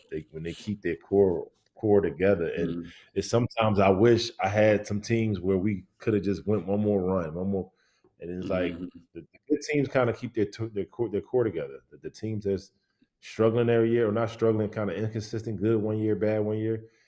It's hard to do that. You keep switching 5 foreign players in every year. It's 4 plus 4 players. It's hard to do it. Yeah, for sure, man, and that's why you look at teams like Efes and the success that they've had, Barca even, Real Madrid especially. You know what I mean? And no disrespect to certain players, but like you said, like keeping the foreign players on the team. Like you look at guys that don't even play that much. Like let's say like a James Anderson on Efes, or some of the other guys on Real Madrid, like. They're not even playing. They may play 10 minutes in the game or whatever it is, but it's important to just keep that core together because that moment that you need them, you know what you're going to get from them. You know what I mean? They've been here for years. You know what you're getting. The teammates know what they're getting and things of that nature. So it is, it is important to, keep guys around, and it shows that it does lead to some level of success. Yes, and it builds a culture. Like you said, he might get 10 minutes and might play, but also if he doesn't, he's not going to cause conflict. Where you bring in this new guy that only getting 10 minutes, he doesn't know what to expect. So now he's there getting 10 minutes, and now he's pissed, and he's causing problems. I mean, I remember being on Loco. I was there the first year, and we kind of pretty much brought in a whole new team the second year. So I'm there the first year with Sasha. When we bring the 5 new guys in, it's pretty much my job up there to teach them, bring them up to date on the culture. Listen, we can't do this. We don't do this. We don't do this. When if we kept some of those core guys from before, I don't have to go try to teach 5 new guys the culture and understand how coach is, what he expects, what he doesn't like. It's kind of hard doing that year to year. No, for sure, man. For sure. Because, I mean, it's almost natural. Like, somebody's going to have some issues with the coach and bump heads and not see eye to eye or not understand, what his role is. And you kind of eliminate a lot of that when guys have been there multiple years. So, that's kind of the point we've been trying to get at here as we come down to 2 minutes and 42 seconds left. Still a 13-point lead. It's a good defensive effort sides, man. It's just been better on Barcelona's side, at the moment, man. And they're gonna have to Barca's still trying to figure it out here as both teams have been shooting bad from three. Great defensive effort. Holding them to 3 points this quarter. 2 minutes left. Can't ask any better than that. Nah, for sure. I mean, can you think about it? Like getting 2-10 as Bayern hits another three, extend the lead to 16. I mean, having 2 10-point quarters in a game, that's unheard of. That's huge. Yeah, especially Barcelona. Especially against Barcelona. So good at the professional level. I know some people might not really realize that, but guys are good at the professional level. To be able to hold a team to 10 single digits or 10 points in a quarter, that's tough to do. Yeah. Super tough to do. And like even going back to last year, Bayern was able to take, Milan to 5 games and ended up losing at Milan in that final 5th game. And and I think here they are once again, got Barca's back against the ropes. And it looks like, if they keep this up, they'll be heading back to Barcelona on Tuesday. But, I mean, there's still a lot of game to be played, you know what I mean? But, I think much respect to Trincherdi and, his effort, getting that team ready to play and, play against Barcelona. And he's definitely got a game plan that seems to be working. He's got his guys ready to go, man. I think half of coaching is – a good part of coaching is X and O's, don't get me wrong, but most of it is getting your team motivated and buying in, as a whole to a common goal. You know what I mean? I think that's just as important as whatever you writing down on a piece of paper, because a lot of that stuff, it's pretty much the same across the board. Exactly. Guys running the same sets, so you have to make some adjustments here and there. But like you said, I think being able to get the most out of your guys every single night, that's most like with I'm gonna tell you what Sasha Ivanovic used to do. He used to, so we played good teams. The energy of practice that week was kind of light. Like he wasn't too crazy, because most times human nature, you playing against a good team, you're coming to play. You play Jessica, you play Barcelona, these Madrid, you most likely you coming to play, especially if you're a smaller club. The problem was we played bad teams. So that week when we played a bad team, and I heard Nick Saban from Alabama football does the same thing. He plays a bad or lesser team. That week of practice, he's going crazy. Like, he's on us. We all looking like, yo, we play Hennessy. Like, right. He's so mad today. And it's like he's just trying to keep us on our heels and not just had that human nature kick in where we just relaxed and thinking this is an easy game, and we come out and we lay an egg. So the game, the times where we played lesser teams, the times he was on us the most. So I think that's a good way to, when I think about it now, I didn't like it then, but when I think about it now, I'm kind of like, okay, I get what he was trying to do. It makes sense. Yeah, it definitely makes sense. As Deshaun Thomas gets another bucket, man. 17-point lead, 46-29, 2 minutes left, and we got a replay of that Lucic alley-oop, which was early in this third quarter here. The first play of the kind of set the tone for this second half. Topside and went back door. Yes, sir. And Barca's not able to get any easy buckets. But going back to Sasha Obradovic, I mean, he's coaching over at Monaco. Monaco is the point. They led the EuroLeague in points this year in scoring. What about his system do you think enables for teams to, or his teams to put up so many points? I don't. I mean, he definitely requires us not just the ball being stagnant. He didn't. We kind of like, we did a lot of dribble, a lot of constant pick and rolls action. We did. We called it zero. It was constantly getting to pick and rolls. So he gives his guards the ability to be able to attack and be aggressive. That's the one that I can say. about it. But there's also too, we were on the defensive end. He wanted some toughness to be able to create turnovers, so we can get out in that open court and get some easy baskets. So that was his main thing, trying to create opportunities from the defensive end. But I think he does give the guards a lot of freedom. He gives guards a lot of freedom to be able to create and break down, as long as we're not just over dribbling and becoming stagnant. Right. Yeah. No, that makes sense, because I think they're also like leading the league in steals, and so that does obviously it turns into offense, and when you have capable scorers and guys that can go out and get buckets like a Mike James and things of that nature, you probably will lead EuroLeague in scoring. But yeah, that game is still tight over there, 52-50. Monaco is down 2 points to Olympiacos at home right now. Mike James is 14. Dante Hall has 11. So they're trying to hold on to their season over in Monaco. Vezenkov has 13 points at the moment. Mustafa Fall has 11 for Olympiacos. So we'll be keeping an eye on that game as we progress over here with this 17-point lead for Bayern over Barcelona with 42 seconds left, man.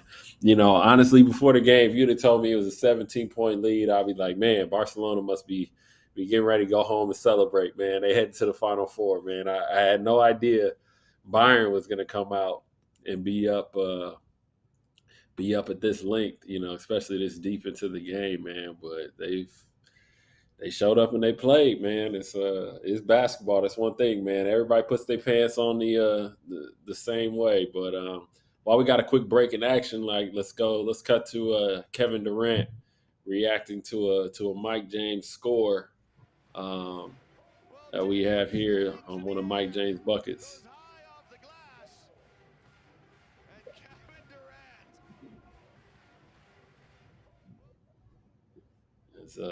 He's able to watch his friend there, hoop and whatnot, man. That's You still see me, right? I gotta throw this key. Sorry. Yeah, no worries. But it looks like right now in the game they're reviewing the output. So I guess they're reviewing the clock here, or I'm not sure what review output means, but they're checking that out. But anybody that has joined us, please, if you want to watch this game or even the other games of the rest of EuroLeague, head over to EuroLeague.tv. That's EuroLeague.tv, and you can get 10% off a monthly or annual, the first payment on the monthly or annual pass with our promo code Watchalong10. That's Watchalong and the number 10. If you guys are back home, you guys have any questions, any comments, let us know if you think Barcelona can make its way back, or if it's a done deal for them, and this series is going back to Barca. But leave comments, questions, concerns, anything. Please leave them in the comment section here, and we'll get to them as this game progresses. But we have a 17-point deficit for Barcelona as they searching for answers, man. Searching for offense. Not even answers. They're just searching for offense right now, man, because they're struggling. One of them games you kind of like, all right, if we can't cut it down, now let's start this quarter out. Let's just rest our guys, get us back to Barcelona, and let's go from there. Yeah, man. It's like, at what point do you, at what point do you just like, all right, let me save my horses for their home run? You know what I mean? Make sure they got these fresh legs in Spain, because Barcelona's sitting at 6 points. I mean, if you look at it, so in the first quarter they actually had 12 points. Barcelona did. Second quarter they scored 13 points, and now they're at 6. It's just been a terrible night for Barcelona. They're shooting 2 for 19 from 3-point this game. Wow. And 6 for 17 from inside the 3-point line. So they're shooting 35% from 2, 10% from 3 in this game, which is definitely not going to get it done, especially when you're turning the ball over 12 times and you only forced 1 steal.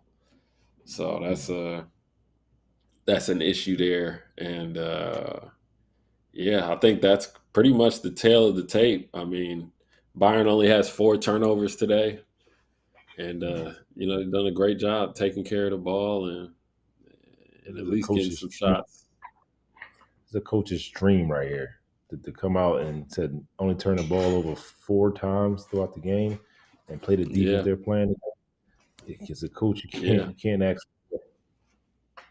Nah, you definitely can't, man. It's as we coming down to 2 seconds left, and Smith is going to the free throw line down 19. But yeah, I mean, only 4 turnovers, and man, the other team turned the ball over 12 times. Man, that's tough because I mean they're even on the boards. They both have 28 rebounds, so it's not there. It's definitely on the turnover margin, turnover and steal margin. Man, it's just. It'll be a lot for them to overcome, man. Yeah, I might even just rest these guys, man. You got a little bit of an older team, a little bit of an older team. I might get them like 2 minutes to show some life in the fourth. And, if it's not there by the 6-minute mark, 5-minute mark, I'm just going to sit them down. Let the young boys play. Game 5 will be next week, right? Yeah, I think it'll be Tuesday. So it'll be Tuesday. Yeah, win or loss, they got some time, but you don't want to risk injuries or anything wild. Anything wild could happen. So I mean, this is for the Final Four. Yeah. So it's tough. As they're looking like off the missed free throw, we got 0.4 seconds left.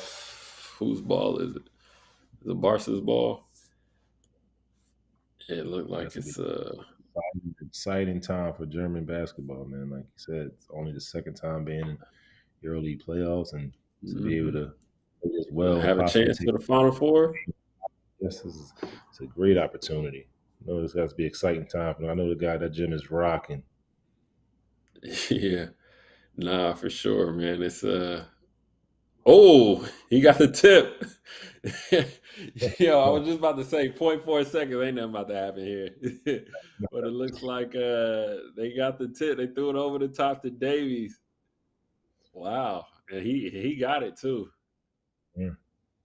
Interesting. I don't know if I've ever seen that live, like a 0.4 situation and somebody got it. Yeah. But that's interesting, man. So we got a score of 50-34 as they review this last call here to make sure that he got it off in time. Let's see if it was out of his hands in time, man. I don't know. Hopefully the whoever's running the clock got some sticky fingers, because Barca could definitely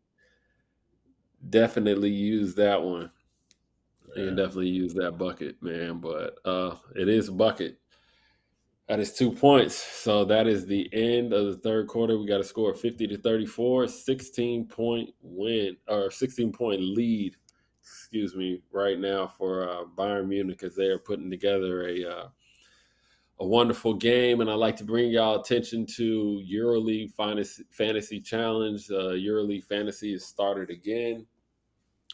This time it's completely different for the playoffs, as players can select entirely new team for this fantasy league. If you want to create your own fantasy team, head to fantasychallenge.euroleague.net. Who would y'all pick for your fantasy team? Let us know in the chat. Our fantasy team expert, Ellie, is predicting a big week for Roland Smits, Nick Weiler-Babb, and Dwayne Bacon. So we'll see who's going to have the bigger week there for the Fantasy Challenge. And as always, if you guys want to watch this game live as we're heading into this fourth quarter, you can head over to EuroLeague TV. That's EuroLeague.tv for 10% off your first payment on a monthly or annual pass. Promo code Watchalong10, except for those of you that live in Italy and Spain. And it looks like everybody in Germany is hyped up for this fourth quarter, as are we, and it's gonna be interesting, man, to see what's going on. But yo, if you were drafting a fantasy team, who would be your first selection in EuroLeague? Probably gonna go with Shane Larkin. Yeah, can't go wrong there. Can't go wrong there. Because along as fantasy, going to be some fantasy points, but I get to see some excitement with it too. Just love the way he plays the game. Yeah. Key stat I just saw there was Barca has 6 assists. usually Khalid does that by himself. Oh, I know. Yeah, for sure. Right? Isn't that crazy, man? That tells a tale of what kind of defense Bayern is really out there playing today. Yeah. Nah, that's a fact, man. And it's funny because, excuse me, I saw that they only had 4 assists at a certain point, and I was like, that's got to be a typo. And yeah, man, it's crazy, man. They really are. They really are not finding the basket, and so the lowest output for a playoff game in regards to scores, 48 points, which happened in the Milan Efes series as Milan laid an egg at home and scored 48 points, and looks like Barcelona could be giving them a run for their money and headed to the record books if they don't put up some points here in this last quarter as the Pro Vitola knocks down 2 free throws and gets the lead back down to 14. Milan was dealing with a lot of injuries, right? Right. Yeah. Okay. Yeah, they were. It was more so like the second game. I mean, they had some injuries headed into the playoffs, but I mean, for sure, after I think it was game 2 or 3, they had a number of injuries. Man, it was tough. Yeah, they had a bad run at it, and that, I was kind of sad about that because I thought, like, at least on paper, man, when Milan has their full team together, they got a really deep team, man, really good team, really well coached. But yeah, I mean, part of the game is just staying healthy and staying available. Yeah, definitely. You can't win the game from the sidelines, but we have a score run graphic so we can see how the the lead has been changing or not, and pretty much the lead hasn't changed at all over the course of this game, and Bayern's been taking control pretty much since the beginning. So I'd like to see some fight from Barcelona, see if they can get some stuff going, but they just can't find the basket, man. When you played over in Bayern, did you find that gym to be like hard to shoot in and stuff? Because sometimes I'll go in the gyms and I'm like, yo, these rims are too tight or whatever it is. Like, I'm just not gonna shoot well in this gym. You know what I mean? Do you remember anything about that gym in particular? Yeah, I never recalled it having any issues with the gym, far as something like that. I just know at home, them guys were always going to play physical. So it just wasn't going to be easy. It was going to be a lot of tough shots that night. And I think that's kind of what it was. I think I might have played in the gym twice, and I think I lost both games. And it just came to them. They just compete. Maybe, the fans and getting behind and rallying behind them gives them a little extra motivation. But just remember being in that gym, and both times they played us, guys just was pressuring us full court, picking up, denying, and it just made everything tough on us. So, you got to kind of deal with making tough shots all night. Yeah. No, that's exactly what's happening here. Look at that drive there. I mean, he had to work for that bucket. He ended up getting to the free throw line, but work for that, and that's for every and that's just, and even if you score that, or it's still, that's not Barca's style of play. Right. So even if you make that shot, okay, we'll kind of live with that. Y'all did something. You guys, we're kind of taking you guys out of your offense. So you got to score doing things like that's not going to win the game for you guys. So we'll be okay with that one. For sure, man. It's like you're not going to live off those out of body buckets. It's just more so getting you stuff that's going to get you in the flow, and that's not Barcelona. I've been watching this little battle, this in-game battle, the last few possessions between Luka and Curry. Them guys starting to get into it. Watching it the last few possessions, the guys are starting to get into it. Yeah, Telling him to get up. Oh man, that's hilarious, man. It's funny, man. It's like basketball is such an emotional sport. You know what I mean? And we saw it. It's funny on the Watchalong last game. We saw it with so Dwayne Bacon was posting up Shaq McKissick. And so Bacon has the post up, and he gives him a hard bump on the first dribble. And then Shaq, just the ego and manhood in him, like he starts to like bump back, and Shaq ends up getting the foul. And it's just funny, man, because it's like as much as basketball is a cerebral game, we put so much emotion into it that like sometimes we just forget, like it's all part of a game, man. And that's why. For me, it was always key for me to stay even keel. Like that's always my demeanor. I'm kind of an even keel guy. I don't get too up, too high. I just try to stay even keel. And it's like I've recognized those moments in games where I let my emotions get the best of me, and I couldn't play like that. Like I just couldn't. Right. I couldn't. I wasn't a trash talker. I didn't like doing that because it would get me out of my game. And I just try to get involved in that because I know it's not going to be good for me. Right. Yeah, man. It's definitely a lot of emotions in this game, man. I can have you out there doing a lot of dumb fouls and all types of things like Nah, man. And then there's always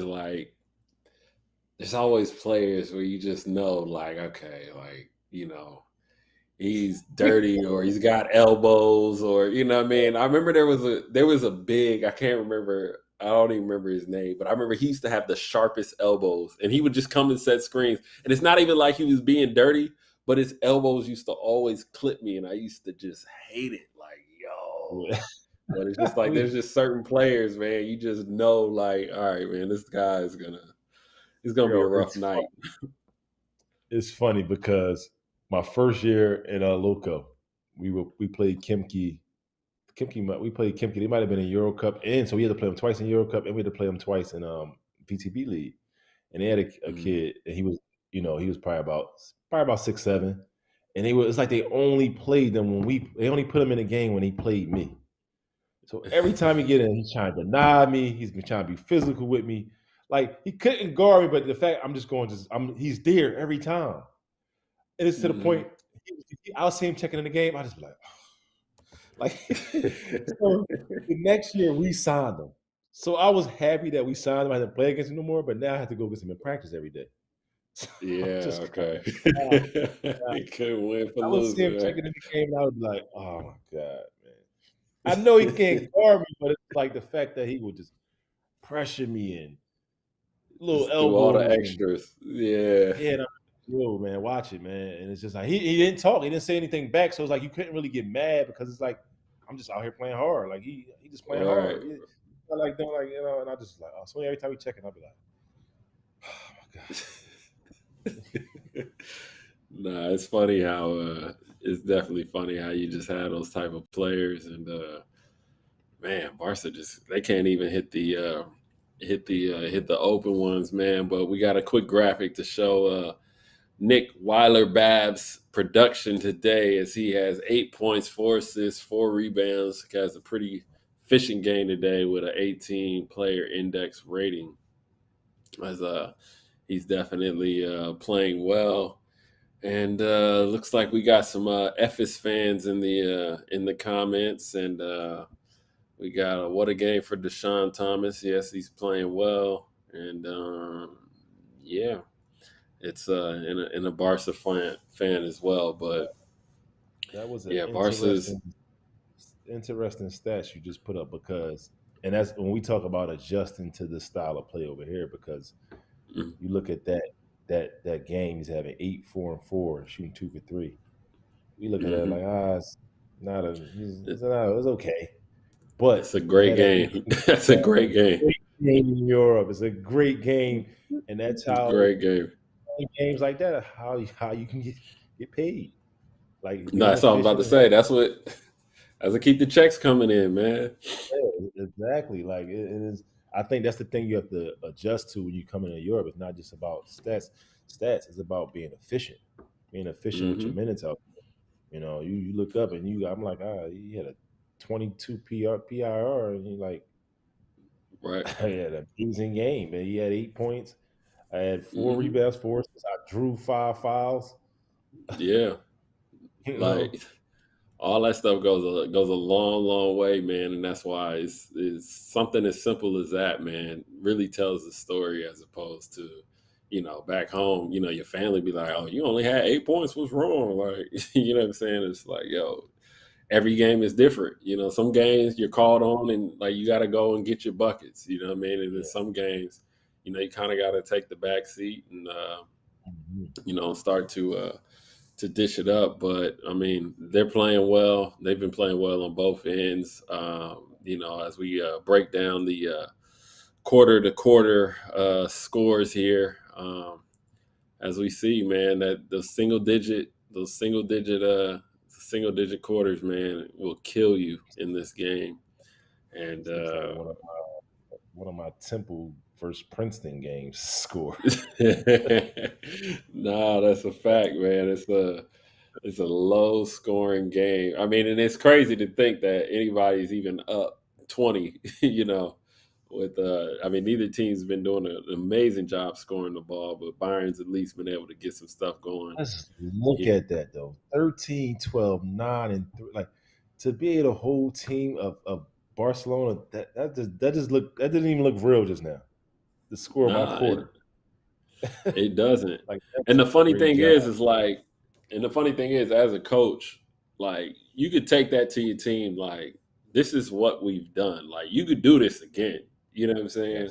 Yes. It takes a lot of focus. And it's not like the good players haven't been out there. They forced Nicola into turnovers. They forced Miratich into bad shots. Like, you know, it's not like these guys are just doing stuff that they don't normally do. It just takes an extreme effort, man.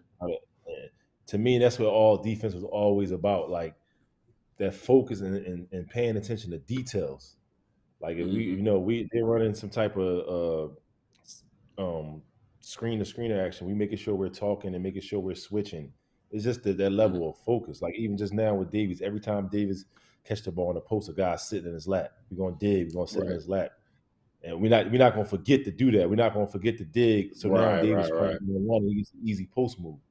But it's definitely always defense has always been about that focus and paying attention to the details every single time down. For sure, man. And I think in playoffs, that's where it's, you know, even more important is just being able to focus possession after possession, because you lose a few of those possessions, man. You know, your team's gonna be down. And then as we've seen in this game, it's hard to come back from that. It's hard to come back from a bad quarter or from a bad half of a quarter. It's difficult in playoffs. Yeah, well, know what I find?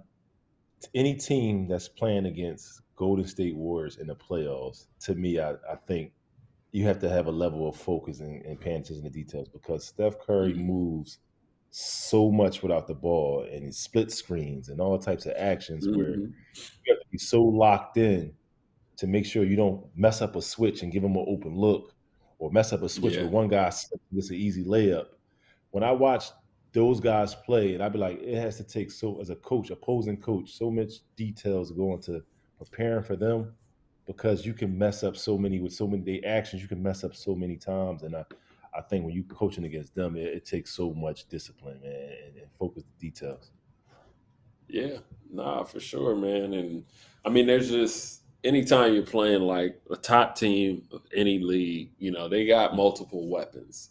And it's like, and I think that's the most difficult thing about coaching, is getting everybody to have that focus. You're going to have some players, they're just going to be that focused regardless, right? Yeah. But it's like to have all 7 to 10 players that you're going to be using to have that same level of focus, that they're not going to slip up and let, you know, whoever or switch up. And, you know, and as I'm sure you know, like, you know, in Europe, you may have a specific pick and roll coverage for a certain player, you know what I'm saying? Or, for a certain play or whatever it is. Like, you're constantly switching up coverages and different things that you got to do on the fly. And, that's a lot of to retain, you know what I mean? And switch up game to game, you know what I'm saying? Because you'll be running this pick and roll coverage for this guy, and you don't even realize he subbed out, and it's not the same for this guy that subbed for him. But the guy guarding just totally didn't remember. He's not locked in and having that focus, and it's like, and it could be the same thing with offense too. Like I remember how we lost the EuroCup finals. Like, we lost game 1. Like, we're up against Darshafaka. We up 3 with the ball with 11 seconds left. All we have to do is get the ball in, make 1 or 2 free throws, game is over. And I'm telling Coach, I'm taking the ball out. I know the play we run to get open, to get a guy the ball, to get free throw. I got the ball. I'm gonna pass the ball. And the last minute, he said, "No, Marty, I don't want you to take it out." I'm like, "Nah, I got it, Coach. I got it. Let me take it out." "No, I want you to catch it on the play." I'm like, "Coach, but I'm not even the best free throw shooter, He's like, "I trust you're going to at least catch it without turning the ball over. And then you're going to make 1 out of 2 still over. Come out." Taking the ball out, totally forgets what he's supposed to do on that play and what he's looking for on that out of bounds play. Totally forgets. He's supposed to decoy, look in the backcourt, throw it to me, pop it to the foul line. Totally forgets. Turns it over. What's his name? Scotty Wilbekin. It's the steal. I'm thinking he's gonna get the steal and go lay the ball up, and then we still up 1. They got fouls. He pulls up for 3 in transition after he steals it. Like, he's on like a 2-on-1 break, but he pulls up for a 3. And it just ripped right out. It was like, now we are overtime, and you could tell we're done because we like, this was over. But that just because that one guy lost that focus at that 1 minute, that one moment, cost us a potential EuroCup championship. That was one of my toughest moments as a basketball player. I usually kind of I'm usually kind of down the first day, and all right, I'm lost, I'm sad, I have to go home. A little bit of that, so I can kind of get over it, but that one, I couldn't get over. It's tough to swallow. That one. Yeah, no, that's tough to swallow, man. And I always think back to like Maccabi when they won the EuroLeague final that year. To go into the final, I think they were playing Cheska. Cheska was up. All they had to do, same situation, inbound it, get fouled, shoot the free throw. He gets it, he turns, and he just loses the ball. And Tyrese Rice goes on the other end, makes the layup. And I was like,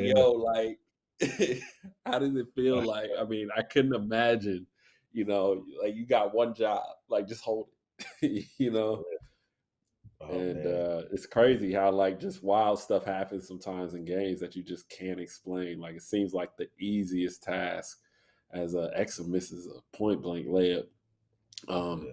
Sometimes it's it seems like the easiest task, but, that's just basketball, man. Yeah, this game is over. They might as well just rest. Well, it looks like they are resting. Kalaitis and Miratich at least. Yeah. Yeah, this one is this one's in the this one's in the bag. 58-40. Let's check out this Olympiacos game, man. It's going down to the wire here. Update you guys. Monaco's up 76-74. We got 4 minutes left in that game. Dwayne Bacon's been playing amazing all series. He has 19 points right now. And Mike James has 18 and Dante Hall has 14. Will Thomas was 16. Will Thomas was an X factor last game as well. He's been playing well. Let's see what Olympiacos. Will Thomas was in Valencia for a while, right? Long while. Yeah,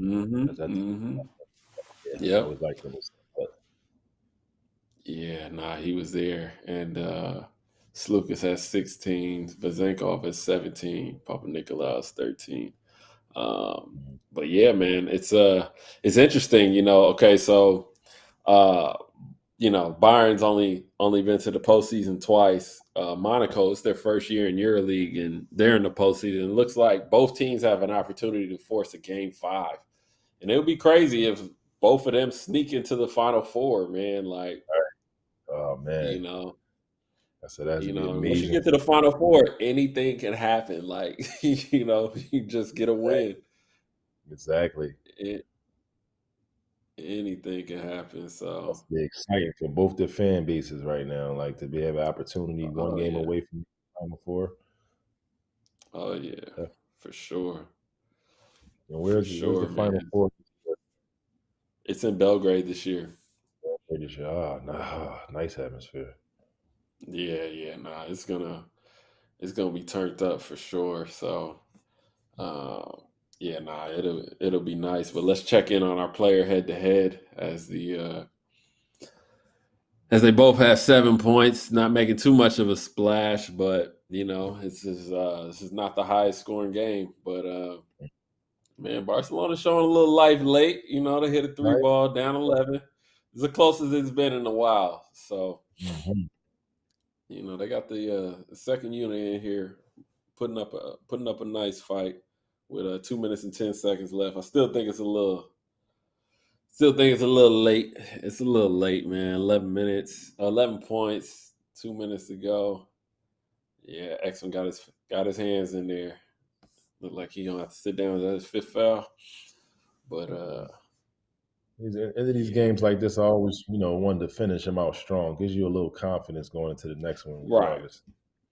Right. Yeah. So I always love to kind of like finish these games out on a positive note. That's making a couple shots to end the game or whatever, because that moment can definitely. I remember playing a game one time. I don't know who it was, but I remember we were getting our butts kicked the whole game, and we kept playing and we cut it late and just got some momentum, or it might have been against us. Actually, I think we were kicking somebody, but they came back and cut it to 8, and we ended up winning by 8 at the beginning of the whole game. And that momentum and that confidence, it carried over to it was Galatasaray. Okay, yeah, and it was, and that's when the EuroCup was just 2 games total points. Okay. So we were up about 8 or 10 with about a minute and some change left. We only end up winning by 4 because they made a couple baskets late, some momentum going in late. Now we have a 4-point lead going into the next game when we should have won about 10. 10 is tough. Right. Now we go to Galatasaray. They got to win. They got to beat us by 11 points. That's much easier. We got to win by 5. Right. I think not finishing that game all strong in Barca it's a different situation, but just that momentum sometimes carries over if you can finish out the game a little strong. Right. And Barca's definitely shown some life here, just being down, 19 points, not too long ago. And, they only down 10 right now. It's a minute and a half. I don't think they're going to have a 10-point play in this 90 seconds, but, it's good to finally see the ball go in, and especially for the second unit, Exactly. Because, once the second unit gets a little rhythm and they feeling good going into the next game, that'll be huge for them. But yeah, as we come down to the last minute and 10 seconds, this game looks like it's about huge for the second unit players because first unit guys always gonna have that confidence. Sometimes they got that confidence, but second unit guys, they sometimes need a shot to fall, just so going into that next game they can feel good about themselves because their minutes are limited, their shots are limited.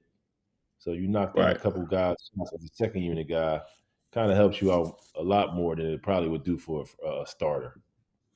Oh, for sure.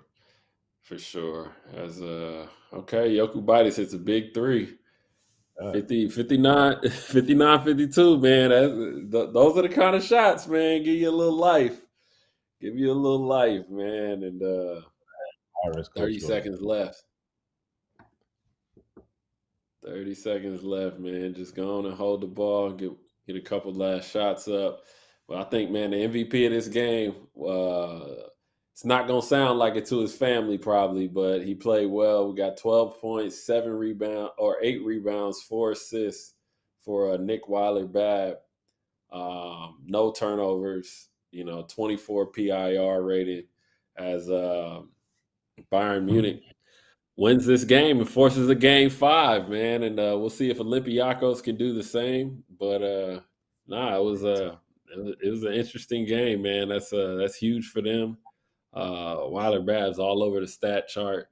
As obviously he played a great game, and they 59-52. But Marty, man, it's been great catching up with you, man. I appreciate you pulling up to the watch along, sharing your expertise, sharing your stories, and everything else, man. I wish you the best of luck in life after basketball, man. And you're always welcome over here, man. But I appreciate your time most of all. Thanks, man. I appreciate it, man. It's been a good time today, man. Something different to do.